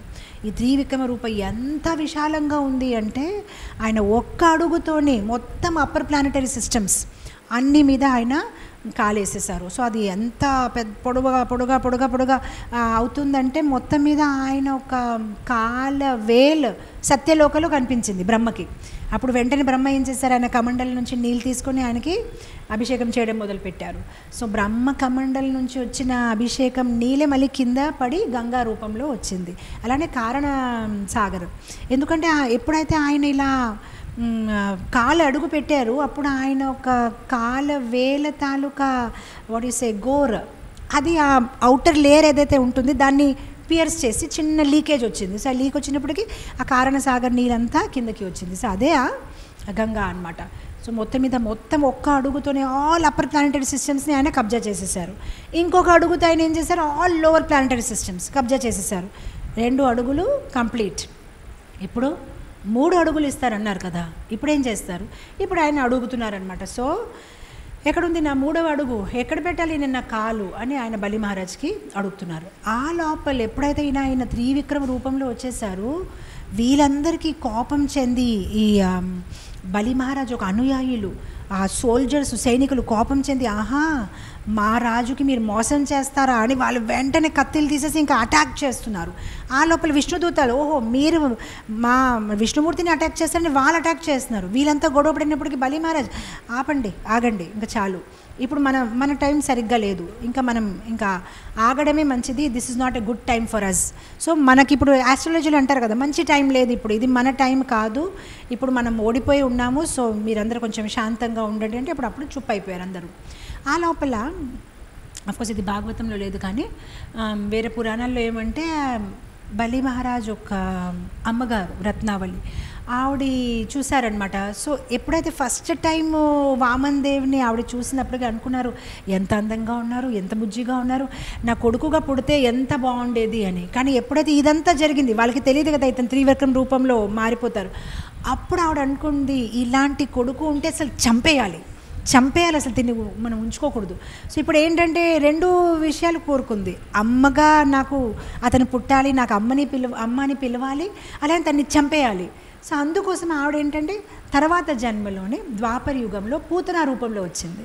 అప్పుడు పూతన రూపంలో ఏంటంటే అమ్మగా కృష్ణుడిని ఒళ్ళో తీసుకుంది, అలానే చంపేయాలని అనే ఆ ఒక మనోభావంతో వచ్చి తను చంపడానికి కూడా ప్రయత్నించిందనమాట. సో అలానే వింధ్యావళి అంటే ఇది భాగవతంలో వస్తుంది. వింధ్యావళి ఎవరైతే బలి మహారాజ్ ఒక భార్య, ఆవిడ ఇప్పుడు ఎంత చక్కగా మాట్లాడుతుంది, ఎంత ఇంటెలిజెంట్గా మాట్లాడుతుంది. ఎప్పుడైతే ఇంకా ఇదంతా జరిగింది అప్పుడు ఆవిడ అంటుంది, అయ్యా యాక్చువల్గా ఈ మొత్తం ప్రపంచంకి మీరే అధిపతి, కానీ కొందరు జీవులు వాళ్ళు అధిపతిగా అనుకుంటూ ఫాల్స్ ప్రొపరైటర్షిప్, ఇది నాది అని ఫూలిష్ పీపుల్ అలా అనుకుంటారు. సో అలాంటి ఫూలిష్ పీపుల్కి ఏం చేయగలుగుతారు, మొత్తం మీద ఈ ప్రపంచం మీరు సృష్టించారు మీ ఆనందం కోసం. సో అలా ఆవిడ ఎంత మంచిగా ఫిలాసఫికల్గా మాట్లాడుతుంది. అండ్ ఇప్పుడు వెంటనే ఏంటంటే భగవంతుడు అడుగుతున్నారు బలి మహారాజ్కి, నా 3వ అడుగు ఎక్కడ పెట్టాలి చెప్పు. అయితే నువ్వు మాట తప్పావు, అయితే నువ్వు నాకు ఇచ్చిన మాటకి నువ్వు నిలబడలేదు, అయితే నిన్ను ఇప్పుడు అరెస్ట్ చేయాలి. సో వెంటనే అప్పుడు వరుణ్ దేవ్ వచ్చేసి నాగపాష్తోని బలి మహారాజ్ని అరెస్ట్ చేశారు. సో ఇప్పుడు తన పరిస్థితి ఎలా ఉందంటే తను ఒక ఖైదీలాగా ఉన్నాడు, తను ఇలా మొత్తం అంతా కట్టేసి ఒక ఖైదీగా నిలబడారు. సో ఇప్పుడు చూడండి తన పరిస్థితి, అంటే చెడు చేసిన వాళ్ళకి శిక్షణ అయితే వెరీ హ్యాపీ, కానీ మంచి చేసిన వాళ్ళకి శిక్షణ ఇస్తున్నారు. తను ఏం తప్పు చేయలేదు, తను దానం ఇచ్చాడు, కానీ దానం ఇచ్చినా కూడా భగవంతుడు తన్ని ఇలా పనిష్ చేస్తున్నారనమాట. నువ్వు ఒక అపరాధిని, నువ్వు నాకు ఇవ్వలేదు, నువ్వు మాట తప్పిపోయావు అని చెప్తున్నారనమాట. సో మొత్తం మీద తన మీద అందరు దయా చెంది అందరూ ఒకరి బై ఒకరు కిందకు వస్తున్నారు. అప్పుడు బ్రహ్మ వచ్చి, స్వామి పత్రం పుష్పం ఫలంతో, మీకు ఒక చిన్న పుష్పం ఇచ్చినా కొంచెం నీళ్ళు ఇచ్చినా మీరు హ్యాపీ ఫీల్ అవుతారు, అలాంటప్పుడు తను మొత్తం 3 లోకాలని మీకు ఇచ్చేశారు, ఇంకా వదిలేయండి, ఇంకా తన్ని ఎందుకు ఇలా ఇబ్బంది పెడుతున్నారు, ఇంకా వదిలేయండి, తను ఎందుకు అలా నాగపాశలో పెట్టేశారని. భగవంతుడు అంటే నేను వదలను, నా 3వ అడుగు ఎక్కడా, నా 3వ అడుగు నాకు కావాలి. సో ఇప్పుడు దేవతలందరూ 1 by 1 వచ్చి మాట్లాడుతున్నారు ఆయన్ని రిక్వెస్ట్, ఇంక వదిలేయండి. వాళ్ళకి దయ వచ్చేసింది, పాపం తిన దగ్గర అన్నీ తీసేసుకున్నారు కదా, కానీ భగవంతుడు ఒప్పుకోవట్లేదు, నో నాకు కావాలి. ఆ లోపల అక్కడ ప్రహ్లాద్ మహారాజ్ వచ్చారు. సో మామూలుగా ఇప్పుడు ప్రహ్లాద్ మహారాజ్ కోపం చెందాలి కదా, ఎందుకంటే తను ఒక గ్రాండ్ చైల్డ్ అనమాట. గ్రాండ్ చైల్డ్కి ఏమంటారు, తను ఒక మనవడు, కానీ ఆయన కూడా మంచి పని చేశారులే, మంచి పని చేశారు. ఎందుకంటే మన దగ్గర ఎక్కువ ధనం ఉంటే సాధారణంగా గర్వము, అహంకారము అది ఫాలో అవుతుంది. సో మీరు చాలా మంచి పని చేశారు, భక్తికి ఇది అనుకూలం కాదు, మీరు అన్నీ తీసేసుకున్నారు, వెరీ హ్యాపీ, ఇదే కరెక్ట్ అయిన శిక్షణ అలా చెప్పి అప్పుడు ప్రహ్లాద్ మహారాజ్ అంటున్నారు, పోన్లే అన్నీ తీసేసుకున్నారు బాగానే ఉంది, ఇప్పుడు తనకి క్షమించండి, తను ఏమేమి తప్పులు చేశారో ఆల్ ఫాల్ట్స్ ఏదైతే ఉన్నాయో తను ఇప్పుడు మీరు క్షమించండి. సో ప్రహ్లాద్ మహారాజ్ కూడా అదే మాట అన్నారు. So this is very very special, ఎందుకంటే మామూలుగానే మనతో భగవంతుడు మంచి ఉన్నప్పుడు మనం 10 మంచి మాటలు చెప్తాము, కానీ మన జీవితంలో ఇలా ఏదైనా పరిస్థితి వస్తే ఎక్కడైతే మీరు ఊహించండి, మీరు అన్నీ మంచి చేస్తున్నారు, మీరు చాంటింగ్ చేస్తున్నారు, హారతి అటెండ్ అవుతున్నారు, దానం ఇస్తున్నారు, సేవ చేస్తున్నారు, ఎవ్రీథింగ్ హ్యాపీ, అంత పర్ఫెక్ట్గా చేసినప్పుడు Krishna does something or something happens in your life, ఏదైతే మీకోసం అనుకూలం కాదు, మీ కృష్ణుడి మీద ఏదో కోపం వచ్చేస్తుంది, why he did like that, నేను ఇంత చేసినా కూడా why he has done like this with me. కానీ ఇక్కడ Bali Maharaj is very cool, very calm, అసలు ఏం చెప్పట్లేదు, అని అలా నిలబడారు. అందరు వచ్చి ఆయన గురించి బతిమాలుతున్నారు. ప్రహ్లాద్ మహారాజ్ కూడా మంచి మాట అన్నారు, ఫోన్లు తీసేసుకున్నారు, మంచి పని చేశారు. ఎందుకంటే ఒక వెరీ ఇంపార్టెంట్ థింగ్, అర్థ అంటే వెల్త్, అది అనర్థగా ఎప్పుడు మారుతుందంటే ఎప్పుడైతే మనం అర్థాన్ని పరమార్థగా అనుకుంటాం. పరమార్థ అంటే that's only purpose in my life, నా జీవితం ఒక గమ్యము, డబ్బులు సంపాదించడం. ఎప్పుడైతే ఆ భావనలో ఉంటామో అది తప్పు. కానీ అర్థ యాజ్ సచ్ తప్పు కాదు, సంపాదించడంలో తప్పు లేదు. సో అర్థకి పరమార్థ అనుకుంటేనే అది అనర్థ కింద మారిపోతుంది. అప్పుడు ఏమవుతుంది, నా జీవితం ఒక గమ్యం డబ్బులు సంపాదించడమే అని అనుకున్నాం అనుకోండి, అప్పుడు అన్ని చెడు అలవాట్లు వచ్చేసి భగవంతుడి నుంచి దూరం అయిపోతాం. కానీ దాన్ని సైడ్ బై సైడ్, ఎస్ నా Krishna consciousness important, side by side నేను నా లైఫ్ని కొనసాగుతూ వెళ్ళాలంటే అది ఎప్పుడు మనకి ప్రమాదం కలిగించదు. కృష్ణని మనం సెంటర్గా పెట్టుకోవాలి. సో ఇప్పుడు ప్రహ్లాద్ మహారాజ్ అంటారు, మంచి పని చేశారు, ఈ అర్థ అనర్థ వైపు తీసుకెళ్ళిపోతుంది, మీరు తీసేసుకున్నారు, బాగానే చేశారు, కానీ ఇప్పుడైనా క్షమించండి స్వామి, ఇంక వదిలేయండి అని చెప్తున్నారు అనమాట. సో ఇప్పుడు ఏమైందంటే భగవంతుడు ఇంకా సరే జరిగింది జరిగిపోయింది ఇంక అయిపోయిందని, ఇప్పుడు భగవంతుడు ఏం చేశారంటే, కానీ నా ఒక అడుగు ఉండిపోయింది. అప్పుడు బలి మహారాజ్ ఇంకా పెట్టండి నా నెత్తి మీద, ఇంకెక్కడ ప్లేస్ లేదు, ఇప్పుడు ఇక్కడ పెట్టుకోండి, ఇంకా మీ అడుగు ఉండిపోయింది. అప్పుడు బలి మహారాజ్ ఇంకా అలా ఆయన నెత్తి తలని ఇలా దించినప్పటికీ భగవంతుడు ఏం చేస్తారంటే ఆయన ఒక కాలు బలి మహారాజ్ ఒక నెత్తి మీద పెడతారు. ఎప్పుడైతే ఇంకా బలి మహారాజ్ ఒక నెత్తి మీద పెడతారు, తల మీద పెడతారు, అప్పుడు ఆయన ఎక్కడున్నారు, ఇంద్ర ఏంటంటారు అమరావతిలో ఉన్నారు కదా. కానీ ఎప్పుడైతే ఇలా కాలు పెడతారో అక్కడ నుంచి డైరెక్ట్గా కింద సుతాల లోకానికి వెళ్ళిపోతారు. సో ఇక్కడ పాతాలు, రసాతాలు, మహాతాలు, తలాతాలు కింద ఉన్న ప్లానటరీ సిస్టమ్స్ ఉన్నాయి, పైన జనలోక, తపలోక అలా ఉంటాయి, సత్యలోక. సో ఇక్కడ ఆయన కింద సుతాలకి వెళ్ళిపోతారు. సో ఇప్పుడు ఎవరైనా అనుకోవచ్చు పాపం ఆయనకి అక్కడి నుంచి డైరెక్ట్గా సుతాలు పంపించేస్తారు. కానీ సుతాలు కూడా చాలా మంచి ప్రదేశమే. అంటే అప్పర్ ప్లానెటరీ సిస్టంలో అన్నిటికైనా అందంగా ఉండేది అమరావతి, అలానే లోవర్ ప్లానెటరీ సిస్టంలో అన్నిటికైనా అందంగా సుతాలు. సో ఈ సుతాలు అంటే అక్కడ కూడా హెవెన్లీ ప్లెజర్స్ ఉంటాయి, అంత చాలా అంటే సొఫెస్టికేటెడ్గా లగ్జరియస్గా అన్నీ ఉంటాయన్నమాట. సో ఇప్పుడు భగవంతుడు అంటారన్నమాట, ఇంకా సరే నువ్వు నా 3 అడుగులు కంప్లీట్ చేస్తావు, ఇప్పుడు నేను నీకు సుతాలకి రాజగా నియుక్తి చేస్తున్నాను. అయితే వచ్చే జన్మంలో ఎప్పుడైతే వచ్చే మను ఒక పరిపాలన మొదలైనప్పుడు నేను నీకు ఇంద్రుడుగా తయారు చేస్తాను, ప్రస్తుతం మాత్రం నువ్వు ఈ సుతాల్ని పరిపాలించు. ఇప్పుడు భగవంతుడు ఇస్తా తనకి నిజమైన రివార్డ్. అంటే మనం ఇప్పుడు అనుకున్నాం కదా, ఇంత మంచి పని చేసిన పనిష్మెంట్ ఇస్తున్నారు కానీ గిఫ్ట్ ఇవ్వట్లేదు. అంటే మనకి ఎలా ఉంటుందంటే, పోనీ మనం ఎవరికోసమైనా కష్టపడి పని చేసినప్పుడు ప్రేస్ చేయకపోయినా కనీసం పనిష్ ఎందుకు చేస్తున్నారనే ఆలోచన రావచ్చు కదా. ప్రేస్ చేయలేదు వదిలేయండి, పనిష్మెంట్ ఎందుకు ఇస్తున్నారు? సో భగవంతుడు ఇలానే చేశారు కదా, పనిష్మెంట్ ఇచ్చారు, కానీ ఇప్పుడు ఇస్తున్నారు, నిజమైన రివార్డ్ ఇస్తున్నారు. సో భగవంతుడు అన్నారు, అయితే నీతో పాటు నేను కూడా సూతాల్లో ఉంటాను, నీ దగ్గరే ఉంటాను. అండ్ అదే కాదు, నేను నీ ఒక డోర్ కీపర్ లాగా ఉంటాను. ఇప్పుడు డోర్ కీపర్కి ఏమంటారు తెలుగులో? వాచ్మెన్, కాపలదారి. సో నౌ ఇమాజిన్, భగవంతుడు నేను నీ కాపలదారిగా ఉంటాను, అండ్ నువ్వు ఎన్నిసారి వస్తే నీకోసం డోర్ నేను తీస్తాను. ఇప్పుడు మనం చూస్తాం కదా, ఎక్కడ మీరు వెళ్తే ఇలా డోర్ తీసి సెల్యూట్ కొడతారు, అలా భగవంతుడు కాపలదారిగా సూతాల్లో తయారై నేను ఎప్పుడు నీ దగ్గరే ఉంటాను. అయితే మీరు అనొచ్చు, కాపలదారిగా ఎందుకు తయారయ్యారు? పోనీ మినిస్టర్గా ఉండవలసింది, తనతో పక్కనే కూర్చోవలసింది, కోకింగ్స్ అయినా ఉండేది కదా. కానీ కృష్ణ ఒక ఫీలింగ్ ఏంటంటే, I want to serve you. ఎప్పుడైతే మనం భగవంతుని సేవని అందిస్తామో అప్పుడు కృష్ణకి ఏంటంటే, I want to serve you more than what you have serve. నువ్వు నాకు ఎంత సేవని అందించావు దానికి రెట్టింపుగా నేను నీకు సేవని అందించాను. నేను అదే కాదు, భగవంతుడు అన్నారు, నేను నీ దగ్గర అన్నీ దొంగలించేశాను, మోసం చేశాను, కానీ ఇకపైన నీ దగ్గర ఎవరు ఏమీ తీసుకోలేరు, ఎందుకంటే నేను ఉంటాను నీ కాపలదారి, కానీ ఇంకా నీ దగ్గర నుంచి ఎవరు ఏమీ తీసుకోలేరు. సో పురాణాల్లో ఒక ఘటన ఉంది, ఎలా బలి మహారాజ్ ఒక సుతాలకి 12 ద్వారాలు ఉండేదన్నమాట. అండ్ ఆయన ఏ ద్వారం నుంచి బయటికి వస్తారో తెలియదు. సో ఆయన బయటికి వస్తున్నారు అని సైనికులు అలా ఘోషణ చేసినప్పటికీ భగవంతుడు పరిగెత్తారు ఈ ద్వారం నుంచి ఆ ద్వారం. ఎందుకంటే ఏ ద్వారం ఓపెన్ చేయాలో తెలియదు కదా, అందుకోసం సల్యూట్ కొట్టాలి, బాస్ కదా ఆయన, ఒక కాపలిదారి. సో ఆయన పరిగెత్తు ఉంటారన్నమాట. అప్పుడు ఒక్కసారి లక్ష్మీదేవి వస్తారు బలి మహారాజ్ దగ్గరికి. బాబు మీరు ఒక్క డోర్ ఫైనల్ చేసుకోవచ్చు కదా, రోజు ఈ డోర్ నుంచి బయటికి వెళ్తారని. నా భర్త ఇలా అలా అలా పరిగెత్తుంటే నాకు చూడడానికి బాధగా ఉంది, ఎందుకంటే ఈ డోర్ ఓపెన్ చేసి ఆ డోర్ ఓపెన్ చేసి రెడీగా ఉంటారు. అంటే ఏ డోర్ ఓపెన్ చేయాలి, ఏ డోర్ నుంచి బలి మహారాజ్ బయటికి వెళ్తారు. సో అప్పుడు లక్ష్మీదేవి అంటున్నారు ఒక్క డోర్ ఫైనల్ చేసుకోండి, ఇలా అలా మిమ్మల్ని రిసీవ్ చేయడానికి విష్ణుమూర్తి ఇలా అలా పరుగులు పెడుతూ ఉంటారనమాట. సో ఇంతలాగా అఫెక్షన్ ఇచ్చారు. సో మనం అనుకోవచ్చు భగవంతుడు మోసం చేశారు 3 అడుగులు చెప్పేసి ఇలా మొత్తం తన దగ్గర అన్నీ లాగేశారు.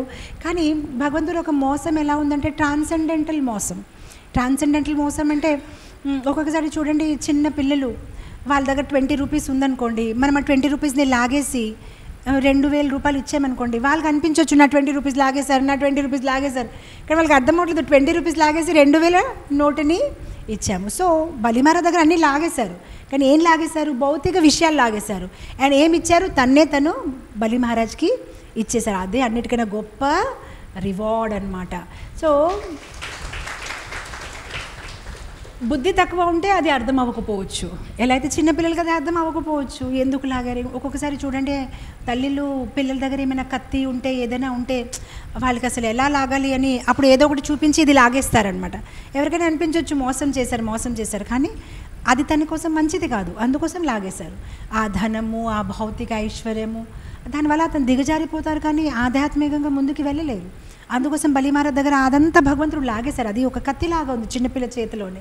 అండ్ భగవంతుడు ఏం చేశారు, స్వయాన్నే ఆయన బలి మహారాజ్కి ప్రసాదించారు. సో సమ్ టైమ్స్ మన రివార్డ్ అనేది లీనియర్గా ఉండకపోవచ్చు. అంటే నేను హార్డ్ వర్క్ చేశాను, అప్పుడు భగవంతుడు నన్ను ప్రేజ్ చేస్తారు, అందరి ముందు నన్ను పొగడతారు, నాకంతా happy. No, it doesn't happen. అలా లీనియర్గా అవ్వదు. ఒక్కొక్కసారి అలా అవ్వచ్చు, మీరు అన్నీ చేశారు కానీ మీకు చివరికి ఏం దొరికిందంటే విమర్శన, తిట్టులు అలాంటివి దొరికింది. Okay, that's all right, but you don't know the bigger picture behind it. Maybe ఆ తిట్టన వల్ల, ఆ విమర్శన వల్ల మీరు ఇంకా లోపలికి వెళ్ళి మీలో రియలైజేషన్స్ పెరిగింది, మీలో ఇంకా ఒక ఆత్మ ఇంట్రోస్పెక్షన్ మీలో పెరిగిందనమాట. So many things must have help you in so many different ways. We don't know. మనం అన్నీ లీనియర్గానే అనుకుంటాం, ఏ తర్వాత బి తర్వాత సి. నో, భగవంతుడికి మనం ఎప్పుడు గెస్ చేయలేము ఆయన దేని తర్వాత ఏం చేస్తారు. He is very unique. ఆయన రివార్డ్ ఇవ్వడం కూడా చాలా చాలా స్పెషల్గా ఉంటుందన్నమాట. So the whole thing is it's like a story of a mother and a child. ఒక్కొక్కసారి చిన్నపిల్లలు ఏడుస్తూ ఉంటే మదర్ కిచెన్లో బిజీ ఉంటే ఏం చేస్తారు, చిన్న టాయ్ హ్యాండ్లో ఇచ్చేస్తారు, పిల్లలు దాన్ని ఆడుతూ ఉంటారు. కొంతసేపు తర్వాత బోర్ అయిపోయి మళ్ళీ ఏడుస్తారు. అప్పుడు మళ్ళీ మదర్ వచ్చేసి ఏం చేస్తారు, ఇంకో టాయ్ ఇస్తారు. కానీ కొన్ని సందర్భాల్లో కొంతమంది పిల్లలు ఏం చేస్తారు, వాళ్ళు ఎన్ని టాయ్స్ ఇచ్చినా కూడా ఏడుపు మానరు. అప్పుడు మదర్ ఏం చేస్తారు, వెంటనే ఒళ్ళో తీసుకుంటారు. ఎందుకంటే మీరు టాయ్తో హ్యాపీ అయిపోతే you will get toy. No, I want mother అంటే యూ విల్ గెట్ మదర్. ఇక్కడ ఇంద్ర ఏంటంటే టాయ్తో హ్యాపీ అయిపోయాడు. ఇంద్ర ఏం చెప్పారు కృష్ణకి, ఐ వాంట్ మై కింగ్డమ్, నాకు నా ఇంద్రావతి కావాలి, నా అమరావతి కావాలి, నాకు అమరావతి కావాలంటే ఓకే తీసుకోండి అమరావతి టాయ్. అమరావతి ఇచ్చేసరి ఇంద్ర ఈజ్ వెరీ హ్యాపీ, నాకు నా టాయ్ దొరికింది. కరెక్ట్. కానీ ఇతనికి ఏం దొరికింది, బలి మహారాజ్ హెజ్ నాట్ ఆస్డ్. బలి మహారాజ్కి ఏం దొరికింది, ఇంద్రకి కింగ్డమ్ దొరికింది, బలి మహారాజ్కి కింగే దొరికేశాడు. ఆ మెయిన్ కింగ్ ఎవరైతే ఉన్నారో అది బలి మహారాజ్ ఒక భాగంలో వచ్చారనమాట. So he did not get opulence, కానీ తనకి హీ గాట్ కృష్ణ. లైక్ మనం మహాభారత వార్లో చూస్తాం కదా, దుర్యోధన్కి నారాయణ సేన దొరికింది, కానీ పాండవాలకి కృష్ణ దొరికాడు. ఇక్కడ ఇంద్రకి అమరావతి దొరికింది, కానీ బలి మహారాజ్కి కృష్ణుడు దొరికారు. Krishna said I will stay with you. So see the beauty here. Bali Maharaj ఇలాంటి పరిస్థితుల్లో కూడా, అంటే మీరు ఊహించండి, మనం ఉంటే ఆ పరిస్థితిలో గట్టిగా అరిచేస్తామన్నమాట. అంటే ఇంత చేసినా కూడా ఇలా బిహేవ్ చేస్తారా కృష్ణ, ఓ విష్ణుమూర్తి అన్నీ ఇచ్చేసాను కదా, మళ్ళీ 3 అడుగుతున్నారు, అసలు మీకు సిగ్గుందా అసలు అలా అడగడం, అసలు మీరు భగవంతుడే కదా, అలా బిహేవ్ చేయవచ్చా, నేను ఒక సాధారణ జీవుడిని, మీరు ఇలా నన్ను. ఆయన ఎంత పేషెన్స్గా, ఎంత వినయంగానే. ఇన్ఫ్యాక్ట్ బలి మహారాజ్ ఒక ప్రేయర్స్ మీరు ఇంటికి వెళ్ళి చదవండి, ఎందుకంటే నేను చాలా క్లుప్తంగా చెబుతున్నాను. ఇది చాలా చాప్టర్స్ ఉన్నాయి 8th క్యాంటోలో, ఒక్కొక్క అసలు మధురంగా. ఇంకా ప్రభుపాద్ పర్పోర్ట్స్ వింటే ఇంకా అసలు కంప్లీట్గా ఇంకా మీరు ఫ్లోడ్ అయిపోతారు. సో ఆయన అంటున్నారు మెనీ పనిష్మెంట్స్ ఉంటాయి, ఒక అమ్మ చైల్డ్ని పనిష్ చేస్తుంది, ఒక టీచర్ స్టూడెంట్ని పనిష్ చేస్తుంది, ఒక పోలీస్ మ్యాన్ పనిష్ చేస్తారు. కానీ మీరిచ్చిన పనిష్మెంట్ సూపర్ ఉంది భగవంతుడు అని బలి మహారాజ్ అంటున్నారు. అంటే ఇక్కడ ఇప్పుడు పనిష్ చేయబడుతున్నారు, కానీ ఆ మూమెంట్లో అంటే వేరే వాళ్ళు పనిష్ చేయబడితే మనం కమెంటరీ తాత్పర్యం భాష్యం చక్కగా ఇవ్వచ్చు కదా. ఇప్పుడు వేరే వాళ్ళు ఇబ్బంది పడారనుకో, పర్లేదులే వంశీ అంత బాగానే ఉంటుంది నీ లైఫ్లో అలా చెప్పొచ్చు ఈజీగా. కానీ ఎవరి లైఫ్లో అది జరుగుతుంది వాళ్ళే పర్వాలేదు నా లైఫ్లో ఏం జరిగినా అది నా మంచి కోసం అంటే అది చాలా కష్టం. సో ఆ టైంలో కూడా అతను ఒక్కటే అనుకున్నారు, పోన్లే నేను ఎంత చేయగలితే చేస్తాను. మనం ఎప్పుడు నిరాశ చెందకూడదు. ఎలాంటి పరిస్థితుల్లో కూడా భగవంతుడు మనం వేసినప్పుడు కానీ మనం ఒకటే అనుకోవాలి, నేను ఏదైతే సిచ్యువేషన్లో ఉన్నానో దాన్ని నేను ఇంకా వర్స్ చేసే సామర్థ్యం నాలో ఉందంటే దీన్ని మంచి చేసే సామర్థ్యం కూడా కృష్ణుడు నాకు ఇచ్చే ఉంటారు. సో ఫర్ ఎగ్జాంపుల్ మీకు ఒక ఫ్రాక్చర్ అయిందనుకోండి, మీరు హాస్పిటల్లో ఉన్నారు, మీరు అనుకోవచ్చు ఇంకా ఇంతకైనా ఇంకేమవుతుంది నా లైఫ్లో, నాకు ఇప్పటికే ఫ్రాక్చర్, ఇంతకైనా మీరు కావాలంటే ఇంకొక హార్మర్ తెచ్చుకొని సెకండ్ లెగ్ని కూడా మీరు బ్రేక్ చేసుకోవచ్చు. సో ఎలా అయితే సిచ్యువేషన్స్ని వర్స్ చేసే కెపాసిటీ మీకు కృష్ణుడు ఇచ్చారు, అలానే సిచ్యువేషన్ని బెటర్ చేసే కెపాసిటీ కూడా మనలో ఉంటుంది. You just have to have patience అనమాట. అండ్ ఎప్పుడైతే కొన్ని పరిస్థితులు మనకి అర్థం అవ్వదు నేను ఏం చెయ్యాలి, అప్పుడు ఎంత కొంత ఏదైతే అర్థమవుతుంది ఆ అడుగు ముందుకు పెట్టాలి. మన జీవితం ఎలా ఉంటుందంటే ఒక్కొక్కసారి మీరు రోడ్డు మీద వెళ్తున్నారు అనుకోండి, చాలా స్ట్రీట్ లైట్స్ ఉన్నాయి, మీకు అన్నీ క్లియర్గా కనిపిస్తుంది, కానీ ఒకేసారి స్ట్రీట్ లైట్ ఆఫ్ అయిపోయింది అనుకోండి, ఇప్పుడు ఏడవకుండా మనం ఏం చేస్తామంటే ఫోన్లో టార్చ్ లైట్ మొదలుపెట్టి ఒక అడుగు వేస్తాం. మేబీ ఇలా వేస్తూ మొత్తం లైట్స్ వెలిగిపోతాయేమో. So what we have to do is, ఈ పరిస్థితిలో నేను ఏం చెయ్యొచ్చు అంతే చెయ్యండి చాలు, దట్స్ ఇనఫ్. సో మంచి వాళ్ళకి చెడు జరిగినప్పుడు వాళ్ళు ఏం చేస్తారంటే, ఓకే మంచి వాళ్ళు మూర్ఖులు కాదు, చెడు జరిగినా కూడా మంచిదే, నాకు ఏదైతే అయింది చాలా మంచిది అలా చెప్పలేము మనము. ఫర్ ఎగ్జాంపుల్ ఇప్పుడు ఎవరికైనా క్యాన్సర్ ఉంది, వాళ్ళు అలా చెప్పగలుగుతారేంటి, మాతాజీ మీరు చెప్పారు కదా క్లాస్లో మనం చాలా పాజిటివ్గా ఉండాలి, నాకు క్యాన్సర్ ఉన్నా ఏంటి, క్యాన్సర్ కూడా నా మంచి కోసమే. No, don't be stupid, cancer మంచి కోసం కాదు, కానీ దాంట్లో ఏదైనా మంచి చూడడానికి ప్రయత్నించాలి. అంటే అది మంచిది కాదు, కానీ ఓకే కనీసం నాకు డాక్టర్ దొరికారు, కనీసం నా ఇప్పటికైనా తెలిసిపోయింది కదా, కనీసం పోన్లే నా దగ్గర ఎక్కువ టైం లేకపోతే పరీక్షిత్ మహారాజ్ లాగా నేను కూడా భాగవతం చదివే అవకాశం నాకు వచ్చింది కదా, పోన్లే ఈ ట్రీట్మెంట్కి పే చేయడానికి డబ్బులు నా దగ్గర ఉన్నాయి, పోన్లే నాకు కనీసం నా కుటుంబం వాళ్ళు నా పక్కనే ఉన్నారు కదా నాకు ధైర్యం చెప్పడానికి. అలా ఈ చెడులో కూడా మీరు 10 మంచి వెతుకోవచ్చు. సో చెడు మంచిగా మారదు, చెడులో మంచిని వెతుకోవచ్చు. లేదు ఇలా జరిగిందని నాకు ఇప్పుడు భగవంతుడి మీద విశ్వాసం, లేదంటే నాకు భక్తిలో సీరియస్నెస్ పెరిగింది, నాకు తెలియదు ఇప్పుడు నా దగ్గర ఎన్ని రోజులు ఉన్నాయి, ఈ మంచి అవకాశం ఇప్పుడైనా నేను చాలా సీరియస్గా నా భక్తిలో ముందుకు వెళ్ళాలి. సో చెడులో ఒక్కొక్కసారి మంచి రావచ్చు అనమాట. సో ఎవరైతే మంచి వాళ్ళు వాళ్ళ జీవితంలో చెడు జరిగితే వాళ్ళు ఏం చేస్తారంటే they look at Krishna, that ఈ పరిస్థితిలో what can I do for you Krishna from where I am now, ఎక్కడైతే నేను ఇప్పుడు ప్రస్తుతం నిలబడి ఉన్నానో ఇక్కడి నుంచి నేను మీకోసం ఏం చేయొచ్చు, అది మన ఆలోచన ఉండాలి. మనం మామూలుగా ఎలా ఆలోచిస్తామంటే నా జాబ్ పోయింది, అసలు జాబ్ ఉంటే నేను భక్తి చేశాను, నాకు ప్రమోషన్ రాలేదు, నాకు ప్రమోషన్ వస్తే నేను భక్తి చేస్తాను, నా పిల్లల మాట వింటే నేను భక్తి, నో నా పిల్లల మాట వినట్లేదు, కానీ కూడా ఈ సిచ్యువేషన్లో నేను ఎలా చేయగలితే అంతవరకైనా చేస్తాను. పోన్లే నా దగ్గర డబ్బులు లేదు, నేను పెద్దగా లైఫ్ మెంబర్షిప్ అలా తీసుకోలేను, పోన్లే ఒక 100 రూపీస్ నేను హుండీలో వేస్తాను, నాకు ఇప్పుడు ఏంటి పరిస్థితి అంతలోనే నేను కృష్ణుడికి ఇంకా దగ్గర ఎలా అవ్వాలి అలా ఆలోచిస్తాను. సో ఇంగ్లీష్లో ఒక సామెతం ఉంది, you do what you can do, then Krishna will do what you can't do. మీరు ఏదైతే చేయగలుగుతారో చెయ్యండి, అప్పుడు మీరు ఏదైతే చెయ్యలేరు అది కృష్ణుడు మీ జీవితంలో దూరి చేస్తారు. But at least you do what you can do, అదైనా చెయ్యండి. ఇలా ఉంటే చేస్తానండి, అలా ఉంటే అంతే, ఊహలు కలలు, ఇలా చేస్తాను అలా చేస్తానండి. ఎప్పుడైనా నేను మామూలుగా కూడా అందరికీ యాత్రకి రండి, వస్తానండి, రిటైర్ అయినప్పుడు వస్తాను, టెంపుల్కి రండి అండి, అది జాబ్ ఇలా ఉంది అలా ఉంది ఇలా ఉంది, అమ్మాయి పెళ్ళి అయితే వచ్చేస్తానండి, బాబు 10th అయిపోతే వచ్చేస్తానండి, ఇతను US వెళ్ళిపోతే వచ్చేస్తానండి, రిటైర్ అయిపోతే వచ్చేస్తానండి, పర్వాలేదు ఇప్పుడు ఉన్న సిచ్యువేషన్ తర్వాత చేస్తానని కాకుండా పోన్లే ప్రతి ఆదివారం రాలేనండి, కనీసం ఒక ఆదివారమైనా వస్తాను, ఓకే 16 రౌండ్స్ చేయలేనండి, పర్వాలేదు 4 అయినా చేస్తాను, మాంసాహారం మానేస్తాను, పోన్లే ఉల్లిపాయ వెల్లుల్లి వదలలేనకండి, కనీసం మాంసాహారం తినను, కనీసం ఇంతైనా చేస్తాను. సో అది take 1 step. Don't plan big things. మేము చేయలేరేమో 10 స్టెప్స్, 1 స్టెప్ చేస్తాను, సాధిస్తాను. ఇది నేను ఒకసారి ఒక సంకల్పం తీసుకున్నాను, ఇంతైనా చేస్తాను. మినిమం కనీసము రోజంతా నా భౌతిక విషయాల్లో కార్యకలాపాల్లో ఉన్నాను, కనీసం ఆదివారం మాత్రం ఎంత పని వచ్చినా నేను మాత్రం సండే క్లాస్ మిస్ అవ్వను. నేను వస్తాను, వింటాను, భాగవతం గురించి వింటాను, చదువుతాను, పుస్తకాలు తీసుకుంటాను, ఎలాగైనా నేను చేస్తాను. So if you do what you can do, then Krishna will do what you can't do in your lifes. He will come, he will help. But మనం ఏదైతే చేయగలుగుతామో అది కూడా చేయడానికి బద్దకిస్తున్నాం. ఏదో ఒకటి ఊహిస్తున్నాం, సమ్ రోజీ డే ఎప్పుడైతే ఎవ్రీథింగ్ విల్ బీ ఫైన్. నాకు బీచ్లో ఒక హౌస్ ఉంటుంది, సముద్ర వైపు చూసి ఆ తరంగాలను చూస్తూ చూస్తూ 16 ఎందుకు మాతాజీ 64 వలయాలు చేసేస్తానని అనుకుంటారు. కానీ గ్యారంటీ ఏంది? అప్పటికైనా మీ బుర్ర పని చేస్తుంది? అసలు మీ బాడీలో ఏమైనా హెల్త్ ప్రాబ్లం వచ్చేస్తే మనకు తెలియదు ఎప్పుడు ఎలాంటి పరిస్థితులు వస్తాయి. So don't dream what is the present situation, just go ahead and do something about it. So anyway, finally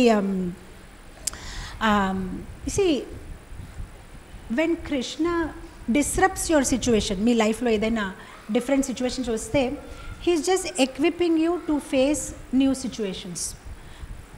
ఒక బర్డ్, ఒక చిన్న కథ చెప్పి ముగిస్తాను, ఇప్పటికి ఆలస్యమైంది. చిన్న బేబీ బర్డ్, అది ఒక కొమ్మ మీద ఉంది చెట్టు పైన.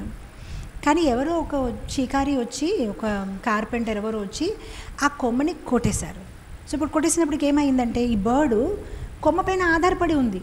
పాపం దానికి తెలియదు నా దగ్గర రెక్కలు ఉన్నాయి, నేను ఎగరగలుగుతానని కూడా ఐడియా లేదు. కానీ ఎప్పుడైతే కొమ్మ కొట్టేశాడు అప్పుడు వెంటనే ఓకే అయితే నేను చేయగలుగుతానా అని ఒక ధైర్యం వచ్చి మెల్లమెల్లగా ఇలా చేస్తూ మళ్ళీ ఇంకొక కొమ్మ మీద ఉంది, మళ్ళీ ఇంకొక కొమ్మ మీద, అది కూడా ఎవరో నరికేశారు, మళ్ళీ ఇంకొక కొమ్మ మీద. సో ఇప్పుడు వరకు తనకి తెలియదు, అది అంత జ్ఞానం లేదు నాకు వచ్చు ఎగరడం అని.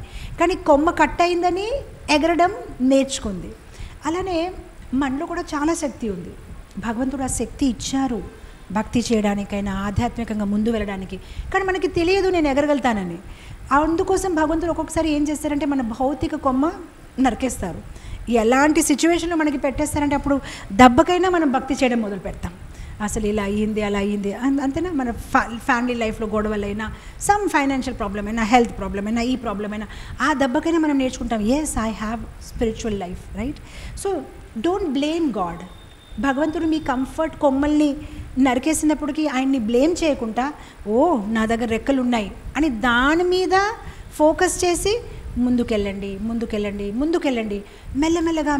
మెల్లమెల్లగా ఒకరోజు ఇంకా మీరు కొమ్మ వెతుకోరు. ఎందుకంటే మీ ఒక రెక్కల్లో ఎన్ని శక్తులు వచ్చేస్తాయంటే మీరు ఎగిరి గోలోక వృందావనికి వెళ్ళిపోతారు. ఇంకా మీకు ఏ కొమ్మ అవసరం లేదు. We are taking so much shelter of our material comma branches, LIC, wealth, assets, family. But ఇవన్నీ కొమ్మలు జారుతూ ఉంటాయి, ఎవరో ఒకరు దాన్ని నరికేస్తూ ఉంటారు. లేదంటే మనం పోతాం, లేదంటే మనం ఇష్టపడిన వాళ్ళు పోతారు. మన ప్రాపర్టీ, అసెట్స్, ఆ కొమ్మలు కట్ అయిపోతూ ఉంటాయి. బట్ మనం దాని మీద ఫోకస్ చేయకూడదు. ఏదైతే కట్ అవుతుంది మన రెక్కల మీదే మనం చేయాలి. నేను ఇంకా ఆధ్యాత్మికంగా ఎంత స్ట్రాంగ్గా తయారవ్వాలంటే నా జీవితంలో వ్యతిరేకమైన పరిస్థితి వచ్చినా కూడా నేను ఎప్పుడూ ధైర్యంగా శాంతగా ముందుకి వెళ్ళగలాలని ఆ ఒక్క డిటర్మినేషన్ మనలో, పట్టుదల మనలోనే ఉండాలన్నమాట. ఫైనల్గా ఎప్పుడైతే ఆ ఫైనల్ కొమ్మ కట్ అయిపోతుంది, ఈవెన్ భక్తుల ఒక జీవితంలో ఉన్న భౌతిక విషయాల్లో నిమగ్నం ఉన్న వాళ్ళ జీవితంలో ఉన్న తేడా ఏంటంటే వాళ్ళు చనిపోతారు, భక్తులు కూడా చనిపోతారు. అంటే భక్తులు ఏదో చిరకాలు బ్రతుకుతారని కాదు, వాళ్ళకి చావు ఉంది, వీళ్ళకి చావు ఉంది. కానీ వీళ్ళు అన్నప్పుడు ఏమవుతుందంటే, వీళ్ళు చనిపోయినప్పుడు వాళ్ళ ఒక శరీరాన్ని వాళ్ళ ఇంట్లో నుంచి శ్మశానానికి తీసుకువెళ్తారు. సో వాళ్ళు ఇంట్లో నుంచి దూరం అవుతారు వాళ్ళు చనిపోయినప్పుడు. కానీ భక్తులు చనిపోయినప్పుడు ఇంట్లో నుంచి దూరం కాదు, వాళ్ళ ఇంట్లో అడుగు పెడతారు. ఎందుకంటే మన నిజమైన ఇల్లు గోలోక వృందావన్, అది మన నిజమైన ఇల్లు. సో మనం చనిపోయినప్పుడు మనం ఇంట్లో నుంచి దూరం అవ్వట్లేదు, మనం ఇంట్లో అడుగు పెడుతున్నాం. ఇప్పుడు వరకు ఇంట్లో నుంచి దూరంగా బ్రతికాము ఇక్కడ భౌతిక ప్రపంచంలో, ఇప్పుడు మన ఇంట్లో మనం అడుగు పెడుతున్నాం. So for a devotee death is like a going back home, that's it. మనం ఇంటికి తిరిగి వెళ్తున్నాం అనమాట. సో ఎనీవే, సో చివరికి ఇతను సూతాలకి వెళ్ళిపోతారు అండ్ భగవంతుడు అందుకోసము మీరు చూడండి, బలి మహారాజ్కి మహాజన్, ఒక మహాజన్లో ఒక పేరు బలి మహారాజ్ది ఉంది. అంటే అన్ని శాస్త్ర జ్ఞానము ఓన్లీ 12 మందికే ఉంది. ఆ 12 మంది మహాజన్లోని బలి మహారాజ్ ఒక పేరు ఉంది. సో ప్రహ్లాద్ మహారాజ్, ఈవెన్ యమరాజ్, భీష్మ పితామా, వీరందరూ మహాజన్లు. వాళ్ళకి పరిపూర్ణమైన శాస్త్ర జ్ఞానం ఉంది. సో ఇంతమంది గొప్పవాళ్ళు, వీళ్ళ సుఖదేవ్ గోస్వామి అయినా వ్యాసముని అయినా, వీళ్ళలోని బలి మహారాజ్ పేరు పెట్టడం జరిగింది. అంటే ఊహించండి, ఆయనకి పరిపూర్ణమైన శాస్త్ర జ్ఞానం ఉంది. అండ్ తర్వాత నవవిధ భక్తిలోని ఆత్మ నివేదనకి ఒక రుజువుగా, ఒక ఎగ్జాంపుల్గా మనం బలి మహారాజ్ని చెప్పుకుంటూ ఉంటామన్నమాట. ఎందుకంటే ఆయన ఆత్మ నివేదన చేశారు, భగవంతుని ధనాన్ని తను సమర్పించేశారనమాట. సో ఈరోజు ఈ వామన ద్వాదశి శుభ సందర్భంగానే మనం వామన దేవుని ప్రార్థించాలి. ఎలా అయితే మీరు ఆ 3 అడుగులు, అంటే 2 అడుగులతోనే మీరు మొత్తం అంతా బలి మహారాజ్ జీవితంలో క్యాప్చర్ చేసేసారు, దాడి చేసేసారు, మొత్తం అంతా తీసేసుకున్నారు. అలానే మా జీవితంలో కూడా ఆ 2 అడుగులు పెట్టండి. ఒక అడుగుతో ఏం చెయ్యాలంటే మనలో ఉన్న భౌతిక కోరికలు, భౌతిక విషయాల పట్ల ఉన్న మన ఆసక్తిని ఆయన హరించేసేయాలి, తీసేసుకోవాలి. అండ్ 2వ అడుగుతో ఏంటంటే మనలో ఉన్న మిథ్యా అహంకారము, మనలో ఉన్న ఫాల్స్ ఐడెంటిటీ, మన ఏంటంటే మనం ఆత్మ అని మనం అనుకోవట్లేదు. నేను so and so officer, so and so person, Reddy, Sharma, Varma, ఏదోదో మనకి ఎన్నో బిరుదులు ఉన్నాయి, మనం దాంతో రిలేట్ అవుతున్నాం. సో మనం ఈరోజు అడగాలి, 2nd అడుగు, ఆ 2వ అడుగుతోనే నాలో ఉన్న ఐడెంటిటీ, ఫాల్స్ ఐడెంటిటీ, దాన్ని మీరు పూర్తిగా తీసేసుకోండి. సో మొదటి అడుగుతోనే మన మెటీరియల్ ఆస్పిరేషన్స్, మెటీరియల్ డిజైర్స్, మన మెటీరియల్ అప్యూలెన్స్, అనవసరమైన ఆసక్తులు తీసేసుకోండి. అండ్ తర్వాత 2వ అడుగుతోనే ఏంటంటే మన ఫాల్స్ ఈగో, మన ఫాల్స్ ఐడెంటిటీ, దాన్ని మీరు తీసేసుకోండి. అండ్ తర్వాత ఏం చేస్తారు, 3వ అడుగు ఎక్కడ పెడతారు, అప్పుడు భగవంతుడు ఆ 3 అడుగు పెట్టేసి మన హృదయంలో ప్రవేశిస్తారు. ఎలా అయితే ఆయన బలి మహారాజ్ ఒక తల మీద కాలు పెట్టారు, అలా మన హృదయంలో ఆయన 3వ అడుగుతో అప్పుడు అడుగు మన హృదయం లోపల పెట్టగలుగుతారు. ఎప్పుడైతే మనలో ఆ భౌతిక విషయాలన్నీ, ఆ కల్మషాలు, ఆ భౌతిక వాంఛాలు అన్నీ చనిపోయిన తర్వాత, ఆ ఫాల్స్ ఐడెంటిటీ, మిథ్యా అహంకారం చనిపోతే మన హృదయం నిర్మలంగా తయారవుతుంది, క్లీన్గా తయారవుతుంది. అప్పుడు భగవంతుడు దాంట్లో అడుగు పెడతారు. సో మనం ఈరోజు వామన దేవుని ప్రార్థించాలి, భగవంతుడిని సేవ చేసే అవకాశం ఇవ్వండి.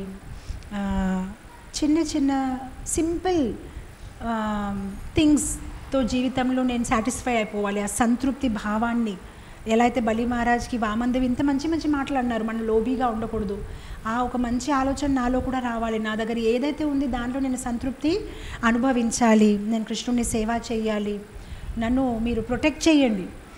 ఎలా అయితే మీరు బలి మహారాజ్తో ఎల్లప్పుడూ ఉంటారన్నారు, ఆయన ఒక కాపల్దార్, మీరు ఒక సెక్యూరిటీ గార్డ్ లాగా ఉంటారన్నారు, అలానే నా హృదయంకి కూడా మీరు సెక్యూరిటీ గార్డ్గా ఉండండి.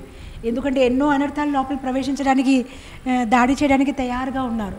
సో ఎలా అయితే మీరు బలి మహారాజ్కి ఒక సెక్యూరిటీగా తయారయ్యారు, అలా నన్ను కూడా నాకు కూడా సెక్యూరిటీగా ఉండి అనర్థాలన్నీ పోవాలని చూసుకోండి. అండ్ నాలో మంచి భక్తి ప్రవేశించాలి. నేను ఎల్లప్పుడూ నా ఒక ప్రవర్తన, నా ఒక నడవక ఎలా ఉండాలంటే నా గురువుల్ని, కృష్ణుడిని ఎప్పుడు నేను సంతృప్తిపరచాలి. అండ్ ఇప్పుడు అహంకారం చెందకూడదు, వినయంగా ఉండాలి. అండ్ భక్తి చేయడానికి ఆ శక్తి, ఆ భక్తిని మీరు ప్రసాదించండి అని మనం వామన దేవుని కోరుకుంటూ ఈరోజు ఇక్కడే ముగిద్దాము. వామన దేవకి జయ.